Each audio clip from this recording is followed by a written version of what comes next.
biggest thing. You talking like if I was fucking RoboCop, my core directives, one of my biggest things is loyalty over everything. That's just how I'm wired. I'm wired LOE. Not to say that I may not make mistakes, but I'm just wired that way. So it's like that's a place in where I just my core and who I am as a man, that's where I function from. So a lot of decisions that I've made and will make, that's a huge part of it. And so I take pride in that as my one of my core principles as a man. That's just how I move and how I operate. So it's like we can have issues and we can have disputes and all of that good stuff, but at the end of the day, what it comes down to for me is loyalty over everything. Now I did see, and I didn't notice it when I was live, but somebody told me, they said that my review last night wasn't going over very well with her and that she was in the comment section going off. But I guess before I saw it, they said she was deleting it. So I don't know exactly what she was saying, but I don't know if any of you guys saw my review. Do you think I did something wrong? I saw your review. I watched it twice because I wanted to get everything you were saying. I think I sent you a message about it. I think that if I was the one debating, I think the problem with her feelings, the portion that would have came in if she found offense in it, is when you said the conversation turned stupid, and then she wasn't very knowing of certain things, and they did mispronounce a lot of words. But even still with that, I do think that it was still just a learning process, and everything is not about our feelings, right? Like you can talk to your friend and say, "Hey, I was offended, but I get it." So yeah, I think that it was because of, and this, I guess because I know you, so it's like I know where you were coming from. You were coming from that whole critique of that debate was from a coaching standpoint. It's like a coach watching game film on Monday. That's where it was coming from. So it wasn't, if she took offense to it, and I don't know if she did or not, but I'm just saying if she did, then it was the literal sense in how you critiqued it, as opposed to it wasn't an attack on her.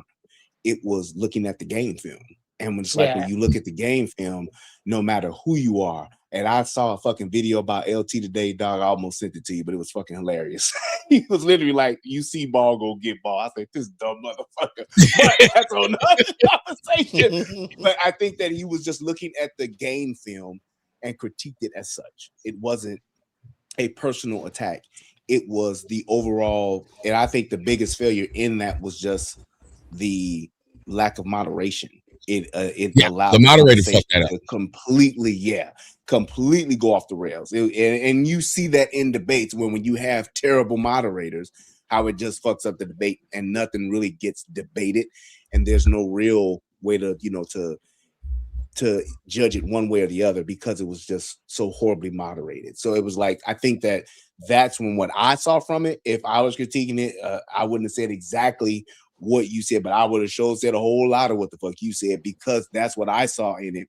You couldn't get through to the point. You couldn't make any points because it was just shit being made up, being said. And it was like letting that go that killed the debate. It killed the debate. Well, one thing, I talked to her last night. She said she didn't mind what you were saying. We was talking because she was mad at me about a comment I made. So what comment did you make? And hold on a second. Let me read what Pause on Tyler said, because I said what people write if they pay for it. I read it. Melanin couldn't take laughing at her on the last show with CJ. She ain't loyal. She's Team Fatty Coleon, the Untouchables overlord. And then we have Patron Kang says, at work, let me know if Jimmy come back. He going back in the corner. Jimmy can come back. Jimmy can speak. I think Jimmy should be able to speak by now. I'm not really sure. Where you at, Jimmy? Go ahead. What was you saying? So she was mad because when I was watching the debate, I agree. It sounds like I'm always agreeing with you, but I wrote something in the comment. I think I put hoes calling other women hoes. It's crazy, yeah. But I was more directed into the dark skinned girl, not Melanin herself. Feel me? So whoa! Why did you say that? Because I was directed to the dark skinned girl. But she didn't. Yeah, she. I'm gonna need you to explain this, sir. Why did you say that? After dark, she was calling. They was calling. Who they was calling? What was the debate about? What was it about? They was calling one of the girls a hoe, and I said that. I made that comment. But you gotta still tell me why. Not that they were just doing it. It couldn't have just been. I knew the girl was a hoe, man. She a hoe. But how? But she called her a hoe when you a hoe. But you're talking about when they were calling Trump's wife a hoe, and then in turn called them hoes. Yeah, because I was gonna say I don't think that they called each other hoes in no, they were calling Donald Trump. They were. Melon's here, so I will ask the question. I'll ask the question. Melon, let me ask you something. When CJ said this comment, what was your response? Because they were telling me that you had that y'all, I guess y'all had been saying something was going on, and that then there was comments and then comments that were removed. This comment he made, why did you take it when he said it? You said, how did I take it?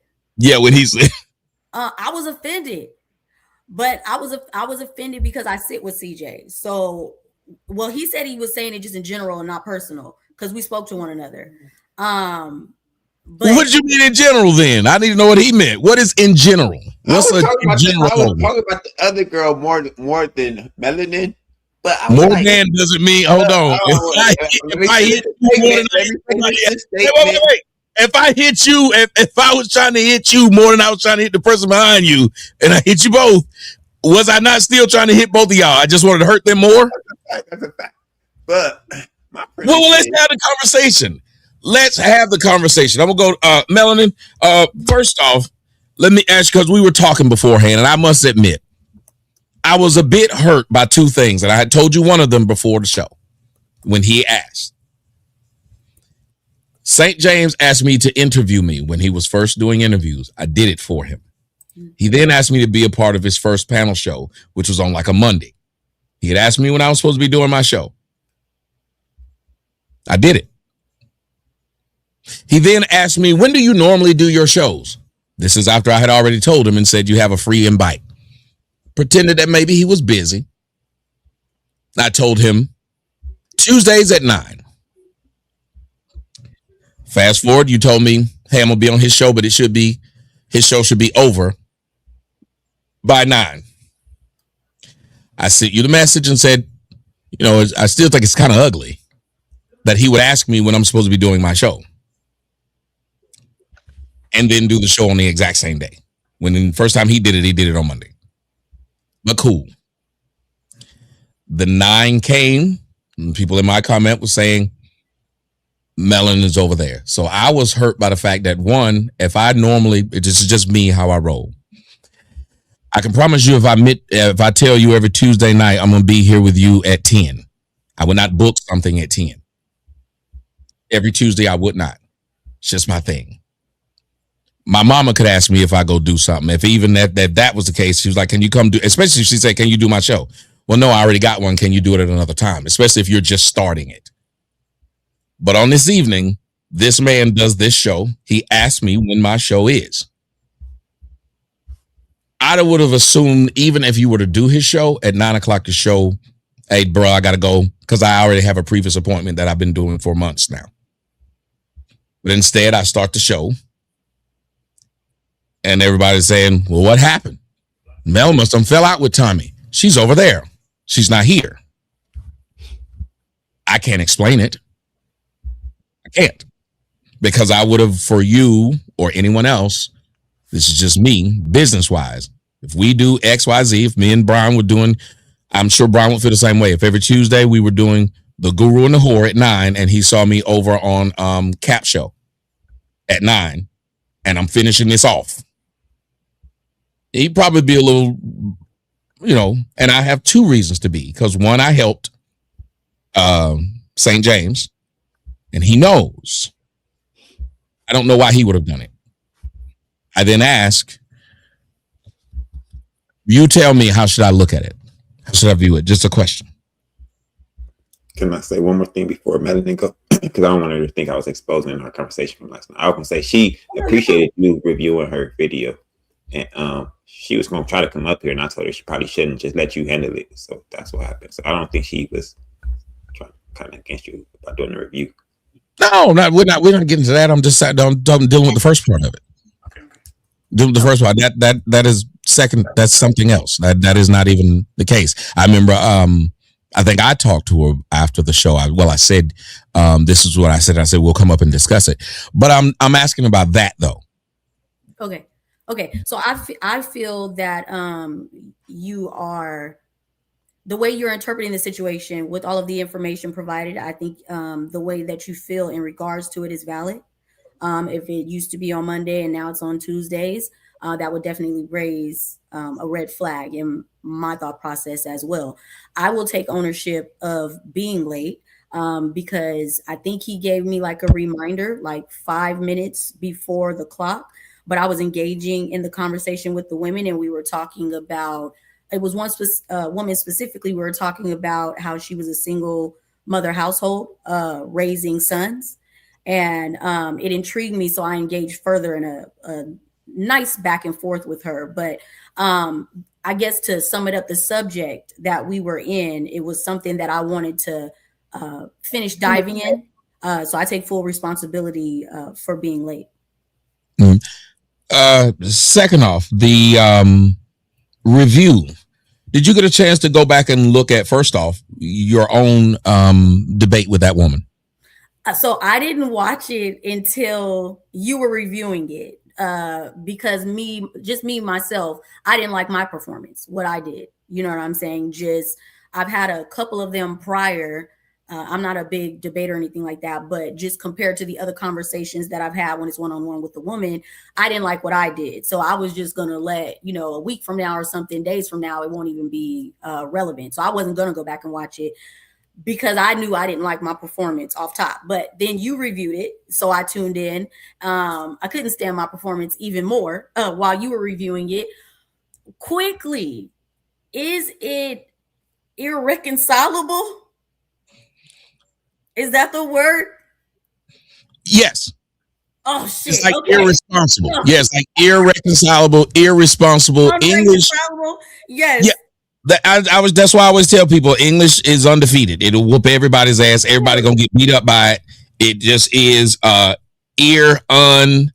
these words flip back and forth. I don't even know what the exact rule is. It's just something you gotta know. Oh shit, Jimmy put three. Oh, wait a minute. Jimmy it wasn't to kick me, right? No, not yet. Jimmy put 300 on it though. And he said, driving home, can't type, 2 shots Tommy, 2 shots relationship rehab, and he bought his way out of being banned in the comments. What is not banned? What's the other word when it's not banned? What's it called? Timed out. He was timed out. Around and brought Thanos back. Y'all fucked around. Stop fucking with Jimmy and his wallet. Y'all fucking with Jimmy. Now you done called out. You called out Jimmy. Now Jimmy done showed up. Now you got to see what you gonna do. Jimmy's Jimmy here now. Jimmy here now. Right here now.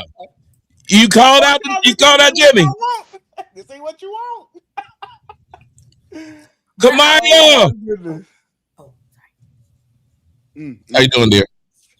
I'm doing wonderful. How are you? 2 shots. Here go my second one, Jimmy.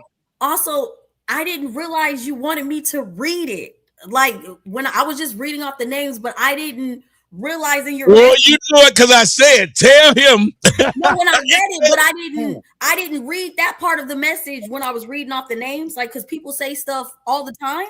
So, but you taught me that as well. I'm like, oh dang, that might actually be bad etiquette that I don't read what people say because people be saying stuff.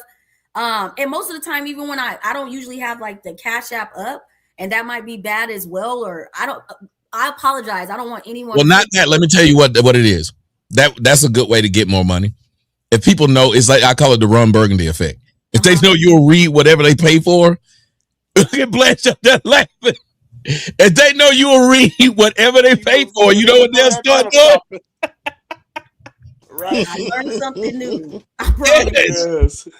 But I do apologize. I apologize for being late. It's never any disrespect. I love working with you. I love being here. I love the banter that we do. So it's never anything like that. I appreciate you calling me out because everybody thinks you just let me slip and slide all over the place. So thank you for holding me accountable. I'm above no one. I don't even. What I'm going to hold you accountable for is that debate. When you Yo, bro. First off, hi. Am I saying it right? Hi, Kamaya. Carmaya, right? Yeah. Carmaya. Hey. Yeah, Carmaya. What's up, everybody? Hey, she came to okay, so we got 1, 2, 3 women and 1, 2, 3, 4, 5 guys. We gonna make this I like that. We gonna make this thing do what it do tonight. We're gonna have a good time. I'm gonna start smoking like you, Brian, because I think it just look cool. Hey, I'm gonna get on the smoke. I said I was gonna stuff it with weed, but the nigga that give me my weed slapped shit out of me when I said it. Yeah, I was gonna say, get you a good cigar. I ain't gonna let you jump out the window. I didn't know why he had a reason. He slapped me, and I was like, "Why you slap me like a bitch?" He said, "First off, you a bitch." I said, "Okay," and he said, second off, he said, "You don't smoke no weed, no big ass cigar." He said, "You just wasting the weed." Exactly. Don't do that. And you might fuck around and waste a good cigar. So we can do this one or two ways. That's right. No, you're right. Yes, you can go to a cigar shop and call me, and I can give you some direction, or I can send you a care package, and you can get out on how you live. Somebody said this, Kamaya. In the comment section, somebody said, "CJ, don't flinch now." When you came up here, y'all got beef or something? What did that mean? It was Jimmy. It was Jimmy had me scared. Oh, I was like this. I was gonna say, "Oh, you got something." But And I you was should going to show be. Carmaya. I mean, And I was cooking Carmaya up the last show we was on. I was cooking Carmaya up too, Tommy. So I got ass whoopings all over the place that I've been handing out. Listen, he came on the morning show, thought he was coming with some look, CJ. And I was. Carmaya, was he doing this a lot? Carmaya? Right. That's when he do this a lot. That's when he think he really rolling. When he do that, I be cooking everywhere I go, Tommy. How you doing today? Hey, that confidence done went through the damn roof with CJ. But I want to ask you, like, Melanin, do you feel when you watch my discussion about it? Did you feel like it could have been like moderated differently? Because I think a part of what y'all were doing was set up for y'all to fail because a lot of things y'all were saying should have been checked and described. Like y'all should have been told, here are the parameters of the question. Do you think that would have helped you in that?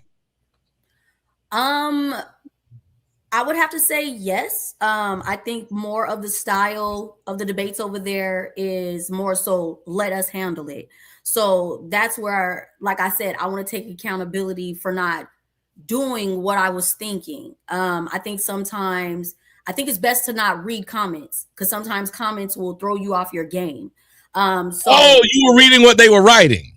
No. I'm talking about just over the course of just being up here. I would never read comments for any type of feedback about how I conducted myself. But more recently, I started feeling like, well, let's see what people are saying about you. So you go and you hear other thoughts, and then you start feeling like, well, maybe I shouldn't be biting a bitch's head off every time we debate and she's saying something crazy, or maybe you should take the time out to rather than why the fuck are we going here? This ain't the topic. It's like, well, let's see what she's trying to do and give a response to it. You let some of the shit go because you were not trying to sound like a bitch.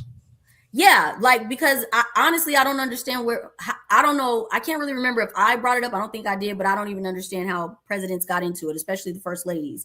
The entire discussion over that, to a large extent, I didn't feel was taking the point anywhere. There was a couple of times where I didn't, but it was just like, let's see what happens. So, that's what I did.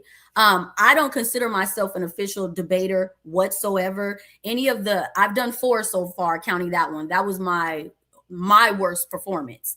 So with the other situations, there wasn't any notes and stuff like that. It wasn't official. It's more so, what do you think about this? And what does the other person think about this? And we have it out. So that's what I was expecting. She wanted to go a different route. I don't fault her if she came with notes. She took a different perspective. All it does is make me want to up my game more because I can't run saying I whooped your ass and I don't like it. So all of it is just a learning experience to grow. Even the pronunciation, hope I said that correctly. It would be enunciation. Fuck, see, you see what but that's what you need, right? But even myself, I thought about it. I was like, well, maybe I need to start listening to more audibles. You know what I'm saying? It's like you might read it, but if you've never heard it pronounced, you don't know how to say it. So I definitely had a kiki, you know, and then there was moments where I was watching where I was like, oh my God, like, because I was like, oh my God, taught me like, but I enjoyed getting a little spanking of correction. So, you know, I embrace it all. Tommy. Hey. She enjoyed getting a little spanking, and I'll enjoy. I just said no. Why are you repeating it? Listen. Pronunciation. Yeah. Like people can judge and be like, oh, stupid. You know, it's always good to learn things. These are words that you don't use on a regular basis. Like I said, I don't debate and do this often. So you're just gonna watch me get better. I'm not gonna go cry in a corner about it, but it's definitely not a good performance for myself. I want to read what Mike 5488.5 said. CJ said, "Oh, so you think darkness is your ally? He was born and molded by it." I think that was a shitty Bane, but that's close as I could get. Yes, that Bane was terrible. Shut the fuck up. You think darkness about that? Yes, get some of the good old people in. No offense to anyone, but we're trying to get the people who are in here who are going to do what it do. And ladies and gentlemen, welcome to the Tuesday Turn Up. Got a couple new faces in here, new places, and we're going to have a little bit of fun. Now, y'all were talking about something. I just want to ask y'all these questions. I'm going to go to some of the stuff you talked about, Melvin. I'm going to sprinkle in that debate and the topics in throughout. First off, you guys can bring up whatever thing you guys want to talk about while we're here at a certain part in the show, because what's on y'all's mind should be on our mind, so you get to throw it out there. But I'm going to start off at asking y'all about a brother by the name of Nolan Wells. How many of you guys know the story of Nolan Wells? I do. Not the full story, but I've heard stuff about it. Okay. If there's anything new about it, then I haven't heard anything latest about it. I know Benjamin Crump has gotten busy with. Shut the hell up and let me ask the question first. As the Terminator would say, I ain't even got to the question. The question I want to ask y'all is this.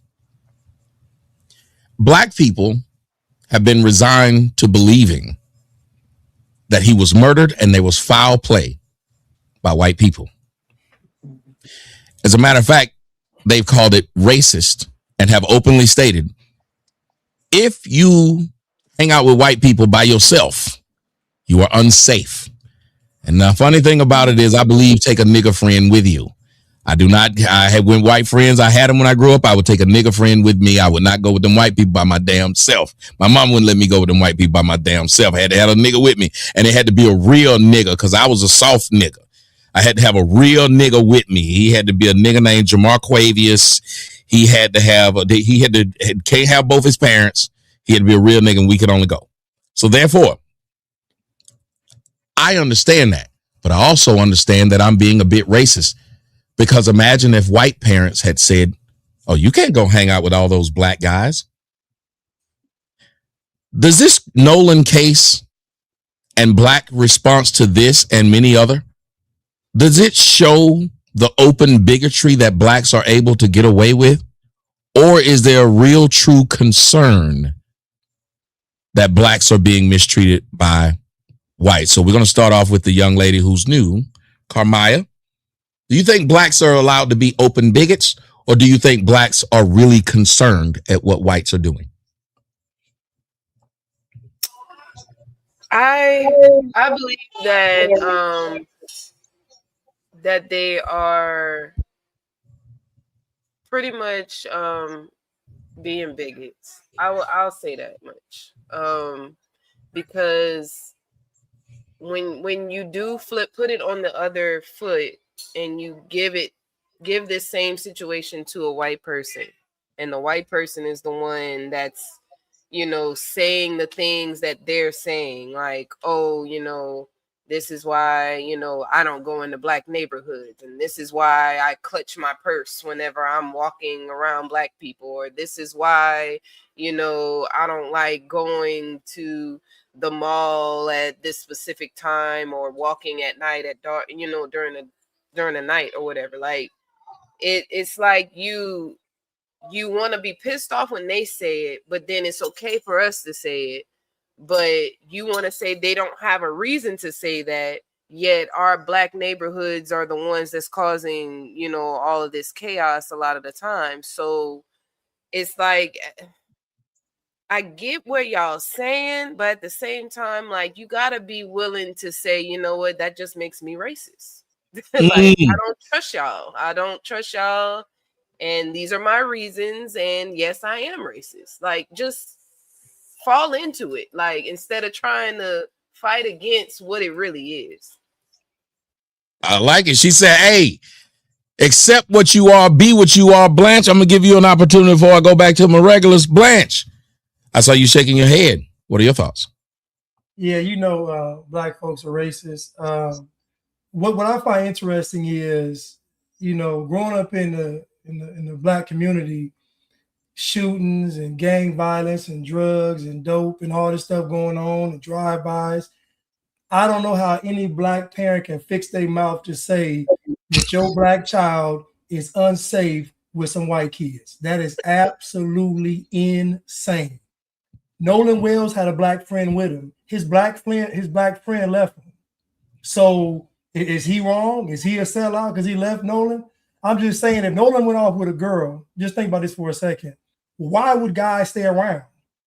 If he left with a chick, what dude is going to sit there and cock block and be, they were going to leave? So at the end of the day, why wouldn't his friends leave him with a chick? That's just normal behavior.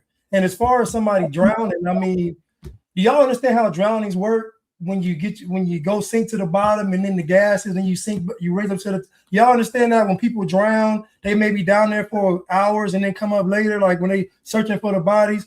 So I don't know. I just think that black people are really sensationalized by Hollywood. You know, the movie Get Out really got black people's minds going. The white folks want to kidnap you and do all this stuff. Listen, black folks, y'all got diabetes and cancer. And nobody wants your bodies no more. Y'all used to have the best genes on the planet. Now it's diabetes, cholesterol is too much. So ain't nobody doing that either. But anyway, yeah, black folks are racist. But guess what? Everybody's racist to an extent. It's just where we live in. So everybody has biases and everything. But as far as going with a bunch of white people, I understand why you wouldn't, because I know when white folks get drunk, they get to talking crazy after crazy. So listen, they are habitual line steppers when they get intoxicated. So I know this. So they have to be checked constantly when they're drinking. But to say your child is unsafe with white people is just insane when Pookie and them is spinning the block. Crazy. Melon, we're going to go to you. This idea that this young man went off with these white people and black people are up in arms about what's happened. And they are saying that their children are at risk being around white people. Do you think that's a bigoted statement? And do you think blacks need to do like Hermione said? If you're going to be bigoted, at least just own it. Say, yes, it's what it is. Or do you think they have a real reason to be afraid of whites? So I think I'm kind of in the middle on this. I can't really say one side or the other because I think it is valid.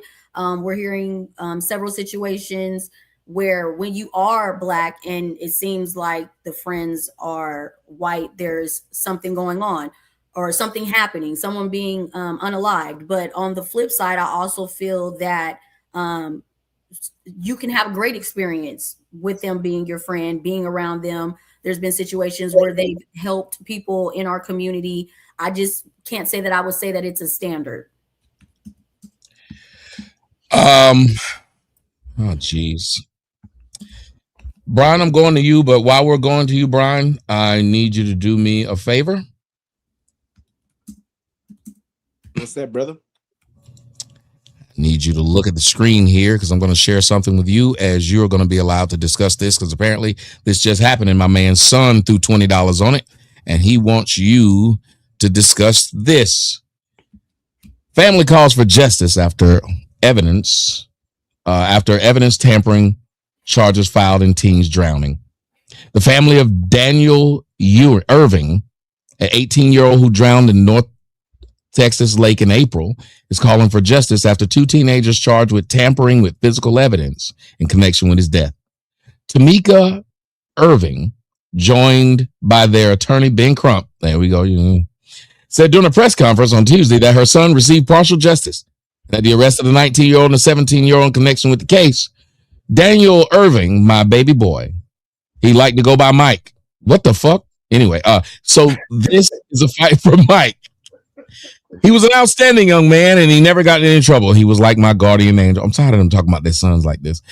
Crump said that the family is seeking whole justice. Basically, what they're saying is another black kid, and this is why he wanted to know, son wanted to know, we can poo-poo it, but this is the second incident of a black kid hanging out with white people in a short amount of time, dying. How do you still view this? So it's a couple of things that's happening here. From a responsibility aspect, and people, especially black folks, we have a problem accepting this. Nobody, and I mean nobody, is responsible for your own personal safety but you.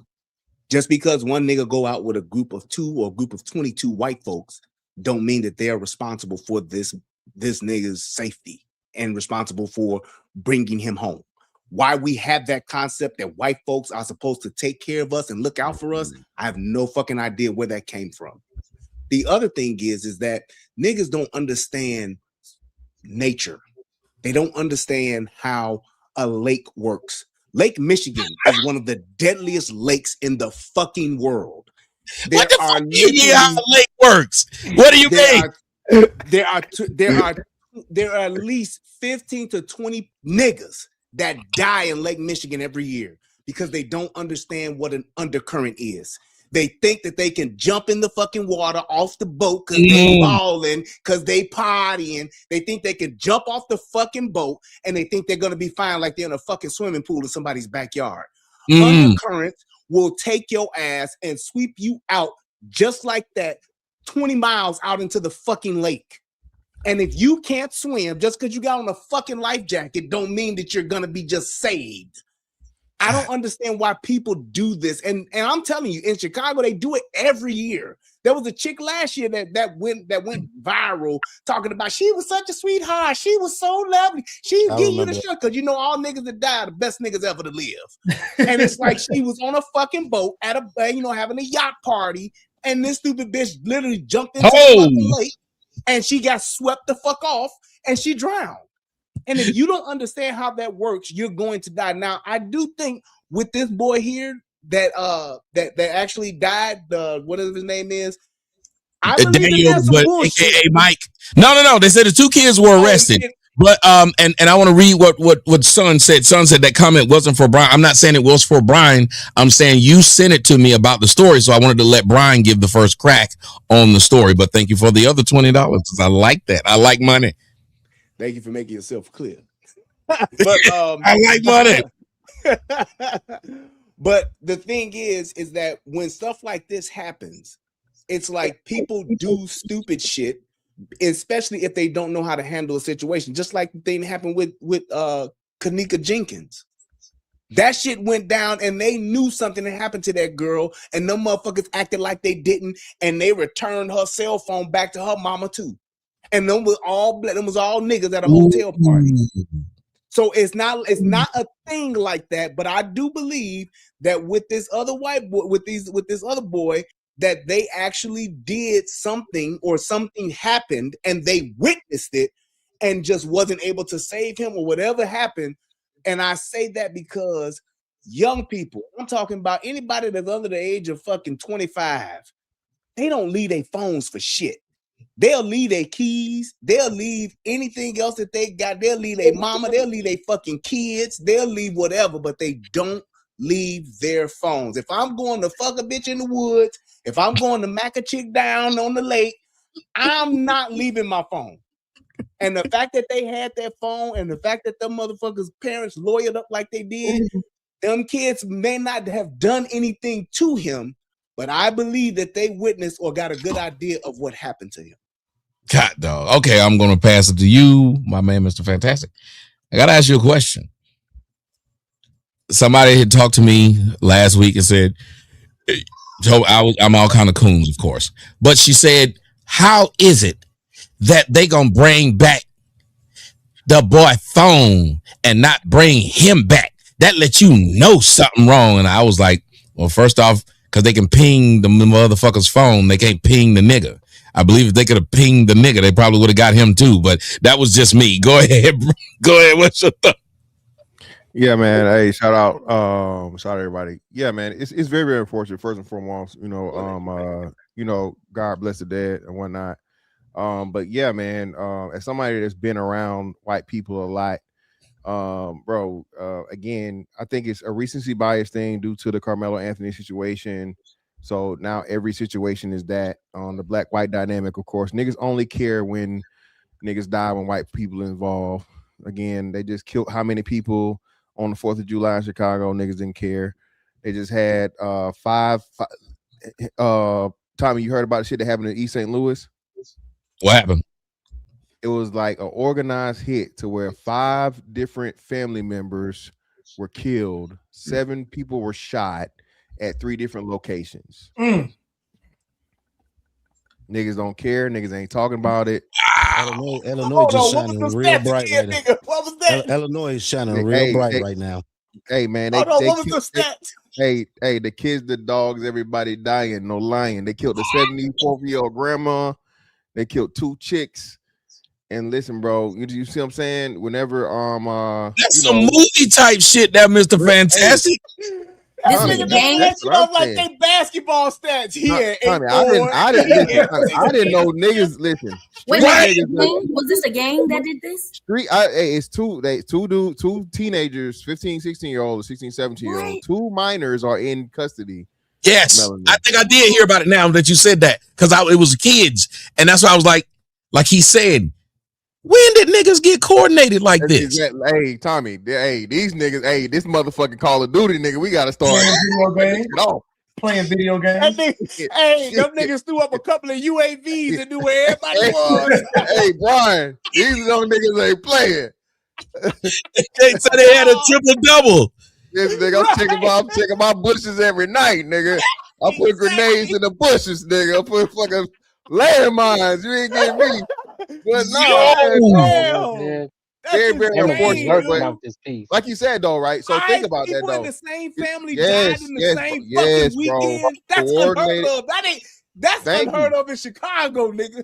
Yeah, hey. Well, East St. Louis ain't for little Chicago, though. Yeah, East St. Louis. This is horrible. So, Brian, niggas not even understanding the gravity of that shit, Brian. They're not even caring. Bro, this is an organized hit by children. But one black kid dies around white people, and now everybody care, and that's the main focus, right? And of course, it's plenty of murders that's happening around the country. Otherwise, man, I think you guys spoke the most thing, bro, and it's on their teachers in the military heavy, bro. Water safety ain't no joke, bro. I almost drowned once, and you'll be until it happened to you. You like, you know what I'm saying? You think no matter how good of a fucking swimmer you are. You can't drink all that water, nigga. You're not strong in that motherfucking water. I'm telling you. Okay. Them, like I said, them undercurrents, rip currents, some shit is no joke, bro. No joke. And you'll be just how surprised, just how quickly shit happening. And the thing is the panic. That's what gets you. Because as relaxed as you get, I'm telling you, as soon as you swallow that motherfucking water, all that motherfucking relaxed shit out the goddamn window, nigga. You flailing, you're reaching, you're praying, you're dying. It's everything at once. Okay, coming from a nigga that knows. Thank God for me, it was just like it was people around, and white people saved my big black ass. Wasn't no niggas, not one nigga. It was white folks. And them niggas. That's what I'm saying. Black folks gonna watch you drown, boy. They're gonna pull out their phone. Are we watching you drown because we don't know how to swim anyway?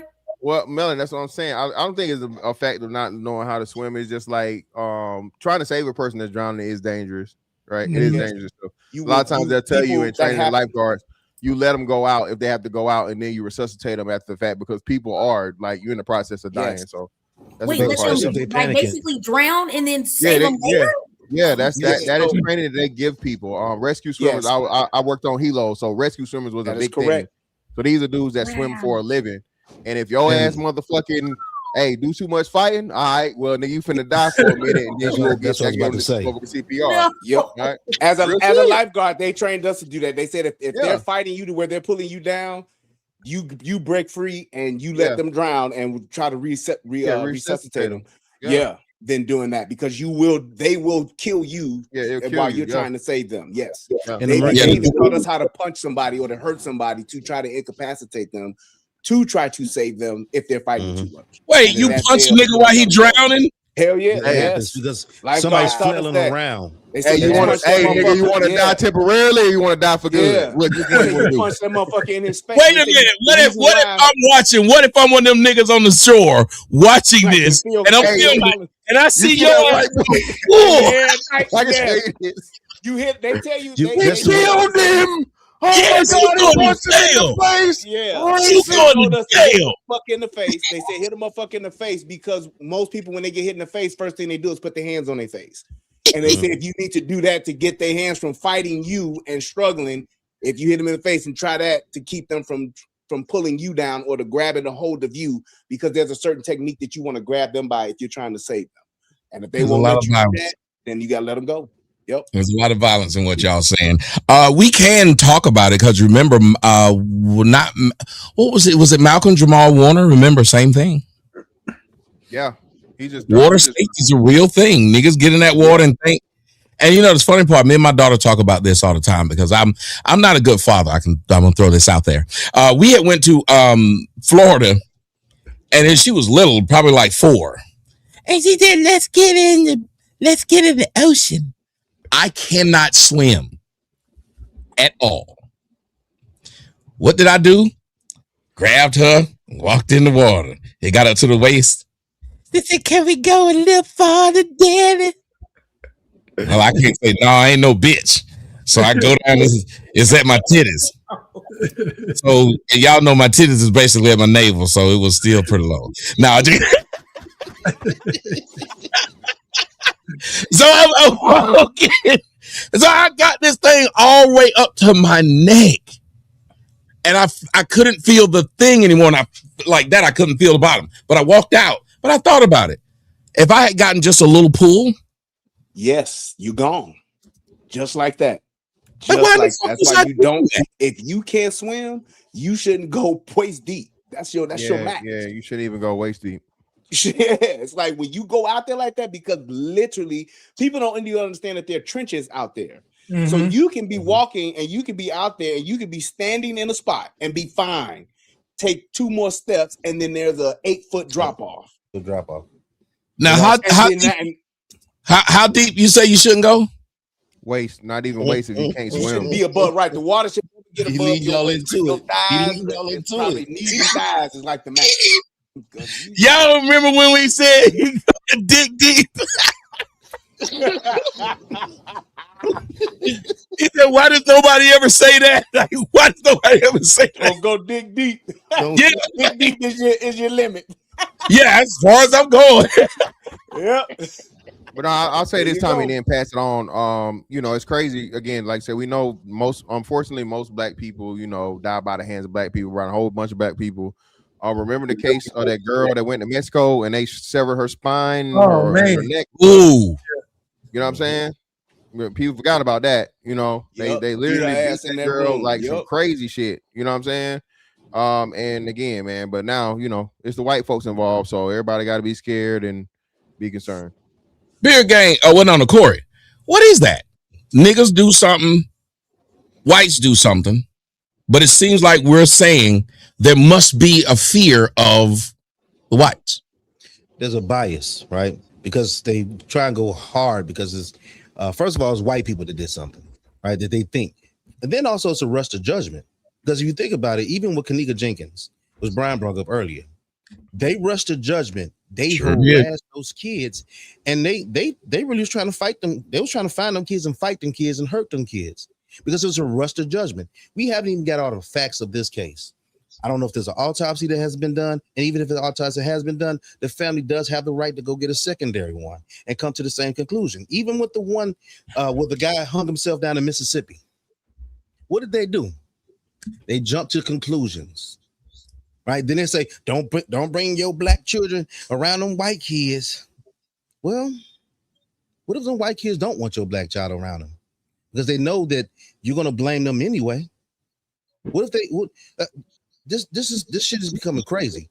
I know I do. You know what? Another thing is I want to bring this up. I do a lot of white people shit. I got kayaks, I go hunting, I go fishing, I go wading, I can sit out in the fucking forest days, right? How many black people I'm gonna find to go with me? Thank you. So the thing is, if you supposed to take this one black friend is with you, that nigga can't swim either. He gonna drown both of y'all. So now you're gonna sit there and say that's gonna be two niggas is dead, and now y'all still gonna blame the white folks. He took his black friend with him, and that's the thing, right? Even when you do go kick, I mean, I kicked it with all type of white boys in the military, just like Mr. Fantastic talked about, right? You learn about what the undertow is, you learn about what the rip current is, you learn about all these different things. And I was in the infantry, right? We did boat raids. We would come off of a fucking ship. We would come off a ship and go onto shore, more than 1,000 meters away from shore. We're doing boat raids. So you had to learn. I had to learn how to swim with actual clothes on. Not swimming trunks. No, you had to learn how to swim with your, we call camisole. Some people call them utilities. Some people call them camouflage utilities, whatever. But I had to learn how to swim with my clothes on. That's not an easy thing. Well, if you think that your child is going to be in danger of something, try and prepare them for it. Get them some lessons. Teach them, right? Break the fucking stereotype where they think we can't fucking swim. Yes, I learned how to swim in the military. You know how they did that? They push your ass in the fucking water. I bet your ass will find something out. Also, I wanted to bring up something about the drowning part in the Marine Corps for special forces like recon. You actually would drown. They will resuscitate you and make you keep going. I bullshit you not. Look it up. Marine Corps recon, where they are in the water, right? And you got your hands tied, your feet tied, you're trying to go up. And if you get up, they're gonna resuscitate you. They're gonna tell you, hey, you want to keep on going with training? And they're gonna keep on making you do it. So yeah. Navy SEALs too. Yep, Navy SEALs. Because where I was at, I'm not saying I'm a Navy SEAL, but where I was at was Coronado. That's where they did this training for the Navy SEALs. That's what we used to do boat raids. We called it Special Operations Capable or SOC training. You had to do all these. Are y'all sadistic? Are they sadistic? Because y'all saying some real shit about beating niggas' ass, stabbing them, killing them twice. And y'all doing what your motherfuckers are saying, dude. You know, I would kill that nigga twice. The Marines is doing it, apparently. No, y'all, I don't know if I would want y'all, this is not an advertisement to get your kids to go anywhere near the military at all. This is anti at this point. Do not let your kids go there. You'd be better off letting your kids go with some white folks. Let me say this one last thing. I think it was a year or two ago where I talked about I went up on a fishing trip up in Minnesota. What did I go do? Ice fishing. How many y'all gonna go ice fishing with me? I don't fuck with that cold, dog. That's what you Texas, right? I can swim like a fish, but I ain't fucking with that cold, dog. And I took my nephew ice fishing. I went ice fishing up, and it was nothing but white people out there. You know what I had with me? My 9mm. If they would have tried something, guess what? I could have defended myself. Now, Nolan was 18. He probably couldn't have a gun at the time. I think Mississippi, you might be able to do it. You can open carry 18. I don't know. We'll figure it out. But if you think that this is going to be a problem, then protect yourself. I think Brian or someone said your first obligation to anything is to protect yourself. That's the first thing. Protect yourself. Well, I think Brian might have hit on it. Let me go to Beard Gang. I think Brian might have hit on that whole idea of, well, it's kind of an issue that they're not teaching black kids survival at all. Like they're telling them just trust these whites. The whites are supposed to take care of you. You can go in this motherfucker without any money, without like all these things. The whites, ooh, good hands. The whites are supposed to provide it for you. And if they don't give it to you, well, then we blame them. What do you think about that, Beer Gang?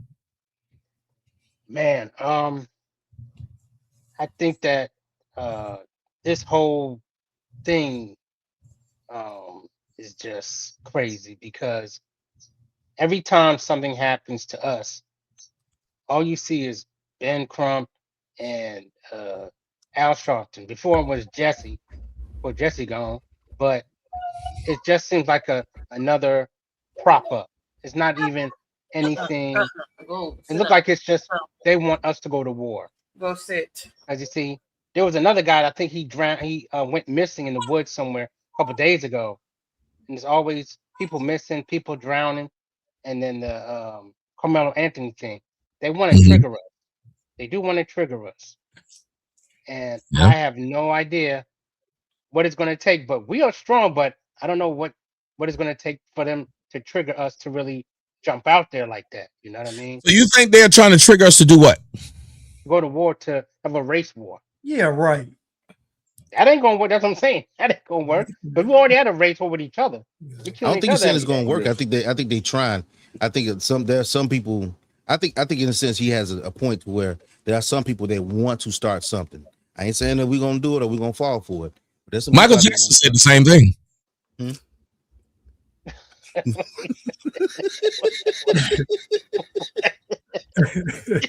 Melon, I thought you was gonna put him in timeout. I don't know. Lyric.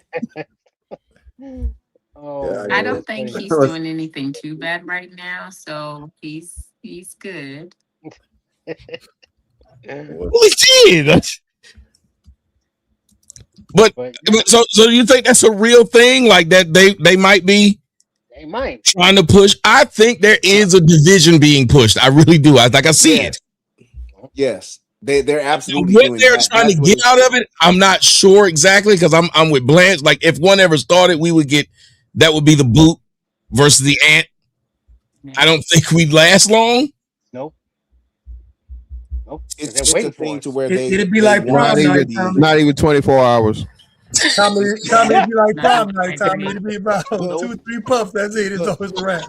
can But Exactly. listen, can I say? I do think when things happen, I think that the news and in all situations, the narrative that they try to push is black against white. The biggest thing that gets on my nerves, they act like black and white is like the only races on earth.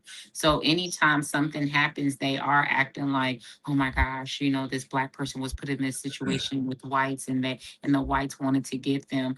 And that is the narrative they want to push because they know that without giving all of the information, all of the details, that they're going to get all these black people in an uproar, and that's what they want. They want to push their emotions that way because they see that they can do it. And without the full details, they were already up in arms about this child and just pushing that narrative out there that he Mm-hmm. was with whites and the whites didn't care about him and they did something to him, and their parents lawyered up, not even thinking about the other side of it. Like when your child gets in trouble or something happens, you should lawyer up. You should stay away from the police because anything could be blamed on you, but yet you teach your children to talk when they don't even know what they're talking about, and they get in situations that you then can't even get them out of because you're teaching them wrong. So I think it was justified for the parents to go grab lawyers and tell them to tell their children to keep their mouth shut because whatever they did witness, it was emotional to them, and they probably would have said something that would have got them in trouble, and then the police and everybody would have tried to justify that. Now that it's coming out that he was with another black child, everybody is kind of just like skating over that and kind of ignoring that. Well, they still did something to him, but you wasn't there, so how do you know? So I think that the masses love this divide, and then we feed into the divide. So I think that I think it's both. I definitely think black people are bigots, and I think that there is a portion of whites that want to keep blacks hate whites and whites hate black. I want to keep that going. Hey, So I gotta let my man with the belt from last week. That's the only reason why I made you wait till last. So CJ, the champ.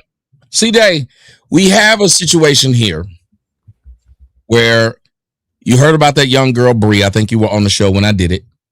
Nobody's outraged that no one's been arrested since this young girl got shot down along with both her cousins. One of them's dead. There's no black people calling for justice. Ben Crump has not shown up. And this was a 21-year-old girl who was shot down by a hail of bullets. We all heard the video. We all seen how disgusting that was. No one cares because they know it's blacks, that no one has been arrested. Where do you fall on this? Where do you fall on this idea of people are really pissed about these black men, boys who lost their lives doing an activity that we know we're not good at? That would be like if you saw two niggas died on a hockey rink. I would kind of understand. So it's crazy. Lyric said that the media is pushing this. It's not the media. It's black people that's pushing this. Black people, we see everybody get killed in the media. The news shows everybody getting murdered. It don't show white people killing or black people killing white people or white people killing black people. But we only have an uproar when they show us killing or show us getting killed by white people. And what's crazy is, like Fantastic said, I agree with my boy Fantastic.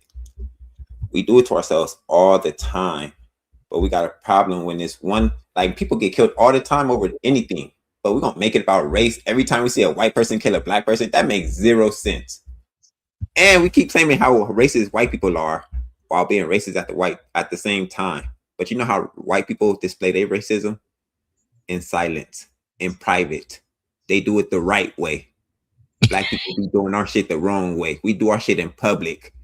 We yell, "Hey, crackers," and all this stupid shit. While we still, and you know what's even crazier?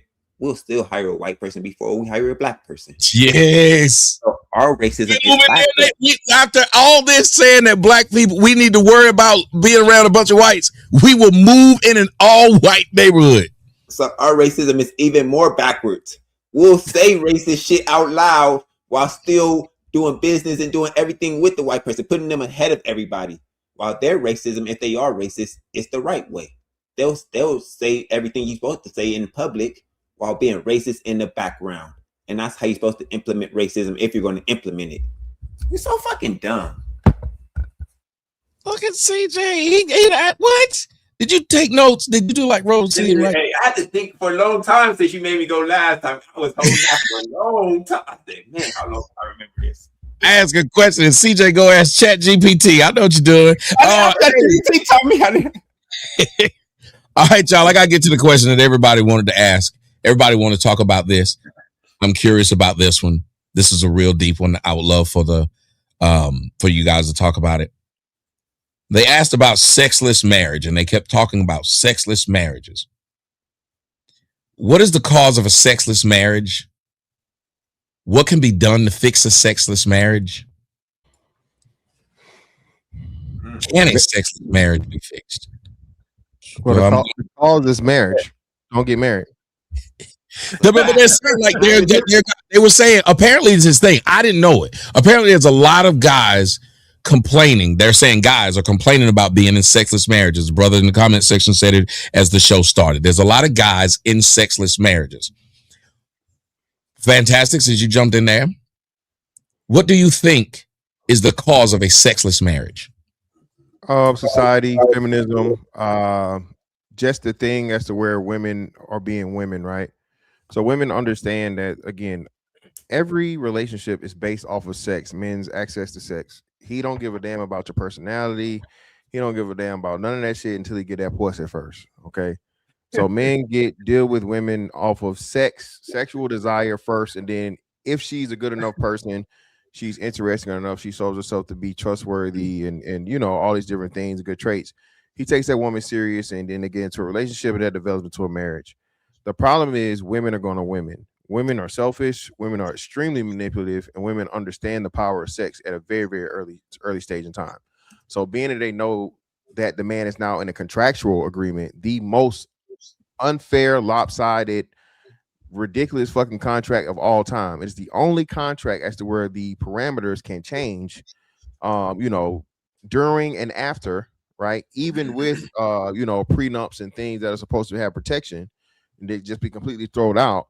Yeah, they understand the power dynamic they have once they have that man in an actual contract. So women are using their power, and like you said, the majority of men, I'm sorry, the majority of OnlyFans subscribers are married men.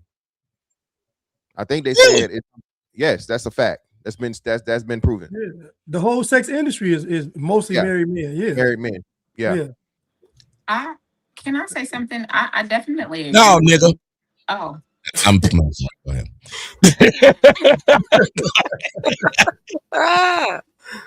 I just when people always ask, I like when people text me talking about, so can I ask you something? No, bitch. Like, why did you just ask the question? But go ahead.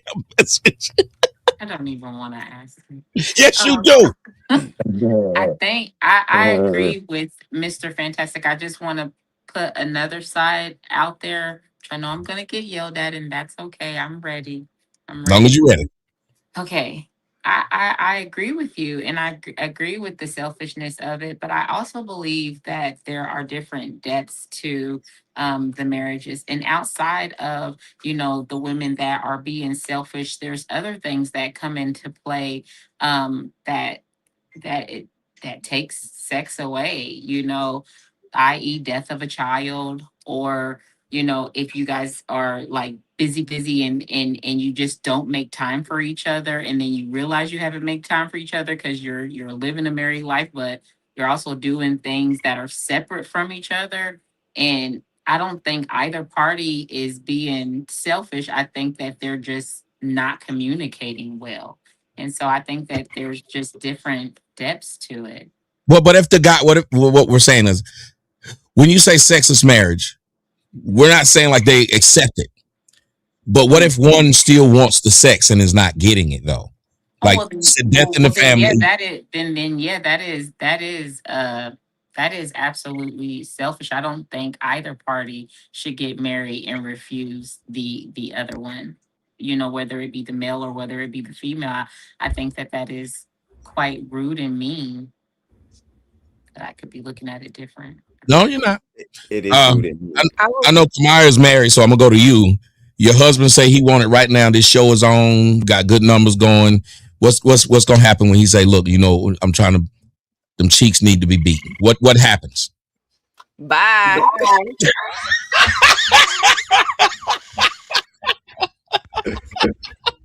And she turned the camera off and said, so what do you think keeps women from doing that? Because a lot of these people are complaining, and they're saying it's mostly women. What do you think turns a woman off to a man that she married? Before I answer, I want to hear what Mel has to say, so we not repeating the same thing. I just want to hear what she has to say real quick. Well, I'm gonna yield it back to you because you are married, and he wants your perspective as a married woman. Okay. So yeah. Well, that's why I switched it up and went to you first, because I said, well, I know the first married woman spoke, so the second one will speak, because y'all have a difference of thinking than a nigga like me, because then I'm going to go after that. I'm going to Brian. How long has she been married? I should never speak. How long has she been married? 8 years, going on 9 years. I'm 26 years, going on 27. Yeah, and this is not my first marriage either. So it's, I believe that we're only addressing, when it comes to this conversation, people only address one part of this conversation. And it's either what Miss Lyric said, where it's like, oh, they don't have enough time, or something happened, or they're not communicating, or it's like what Mr. Fantastic said, where it's like, oh, the women are just being women and they're just being difficult, et cetera, et cetera. Has anybody ever considered that these niggas don't know what the fuck they're doing with their dick? Oh my God. Have they ever? Oh my God. No, she did not. That these men do not know how. No, she did not, Tommy. Ain't no way. This is what she doing. That little thing down there, that This gets where you that taking it. gets you going. They This don't where you know taking how it, to Carmaya. lick it right. They don't know none This of where that. you taking it, Carmaya. No. So I listen, why thought it was She why went we there. He addressing went that? there. This what we doing? Listen, like when a She woman went is there. That But hold on, Carmaya. if you hey, do no, say you that, listen to me, That CJ. dingaling got you in the marriage. Hear what That she gotta dingaling. say. Homeboy somewhere that That ain't dingaling doing got you in what the the marriage. hell he's supposed That to be dingaling doing got in you this in the place. marriage, didn't it? It got you enough to then why marry did the you nigga, marry but now him? you don't like how it Let me feel. tell you something You about liked my how it marriage. feel when it Thank was you. inside of you No, before you got hold married to me. You was on, Thank like it you. all them feelings. CJ. You couldn't get CJ, enough of let me that tell you something feeling. about my You was husband. I'm give gonna me let all more, y'all know daddy, right give me Okay, now. more. okay. But Hold on. The now that audience we can married, hear. Hold The on, audience can CJ. hear one at a Let time. me tell you about my husband, okay? Oh My husband was literally asked by God. one of my friends that we had roommates, right? It was one couple that we were rooming with years ago, right?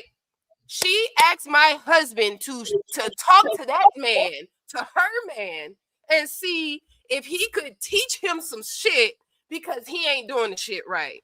Wait, whoa. wait a minute, About wait a it. minute, wait How a She does is Let her a land. messing Let with her her, female, land. man. Let her a land. female that's married, come and say, "Hey, listen, I'm not trying to be in y'all business, but apparently he doing some shit right, and I need him to talk to him because he don't know what the hell he doing." So let me tell y'all something.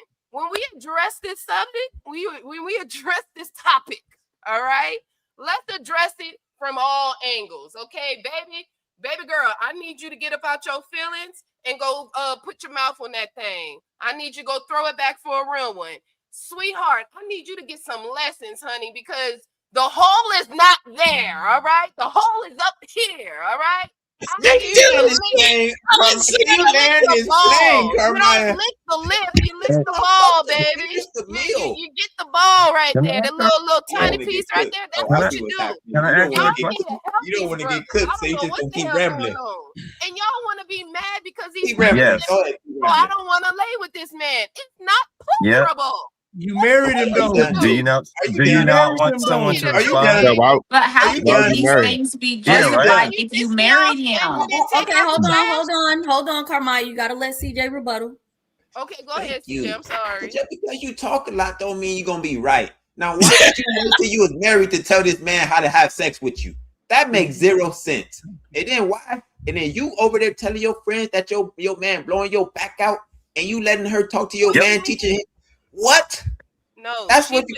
I'm sorry. Yep. No, hold on, Carmine. You gotta let him Here. finish. You gotta let him finish, Let me Carmine. finish. My bad. My So bad. y'all wasting your time with men that's not blowing y'all back out, marrying these niggas, and then finally saying, you know what? He wasn't doing it right the whole time. But before y'all got married, I bet he was in them cheeks every day. You wasn't doing no complaining. He was getting what he wanted until y'all got married. The problem is y'all finally get what y'all want, which is the marriage, which is control over this nigga.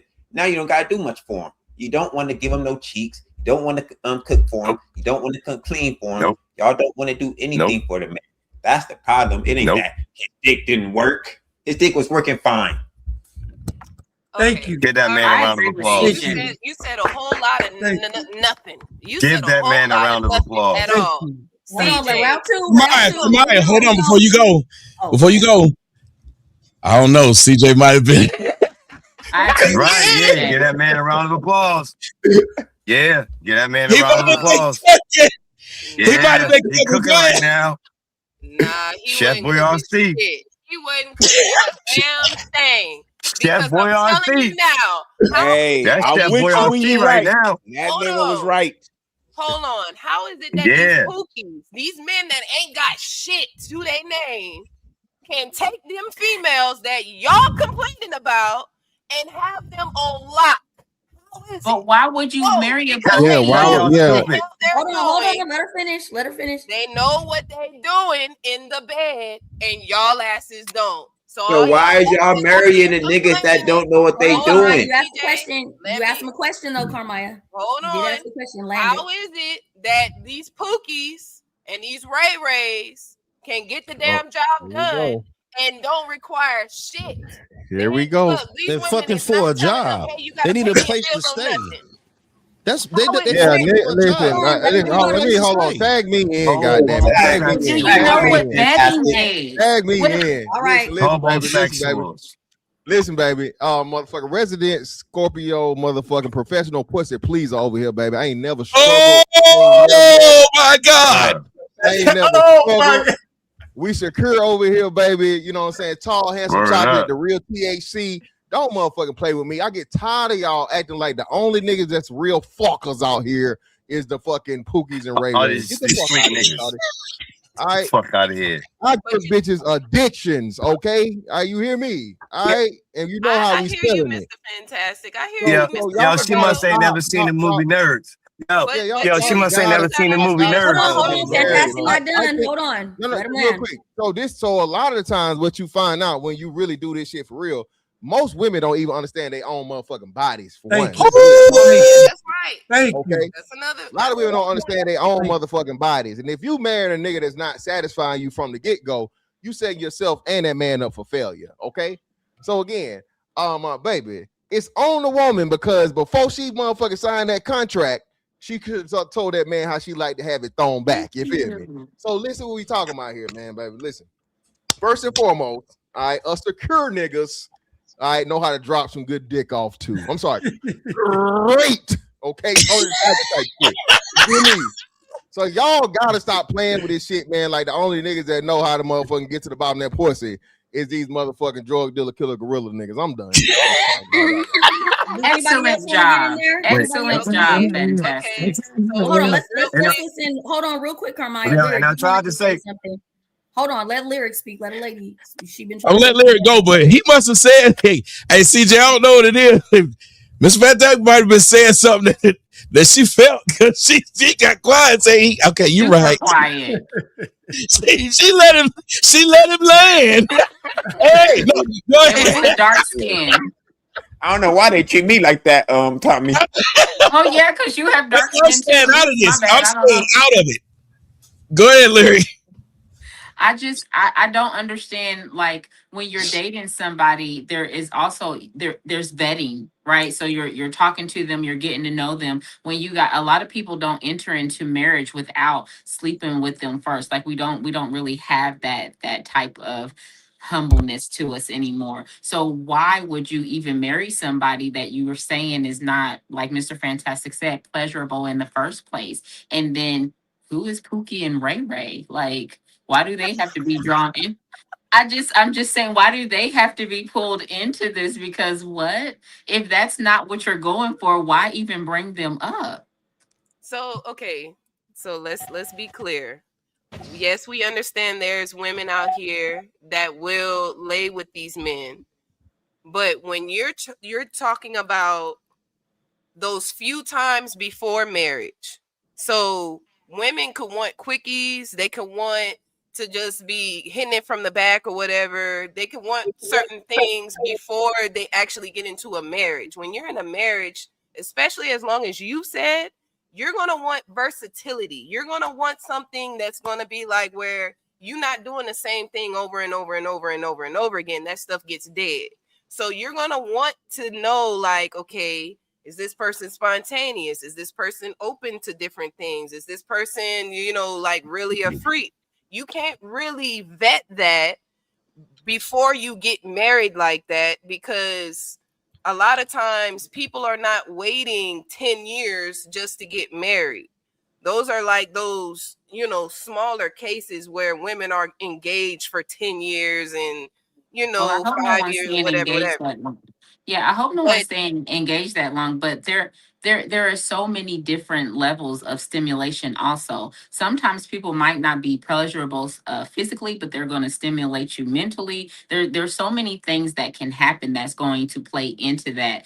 I can't speak like Fantastic spoke about getting to the bottom of things, but what I can say is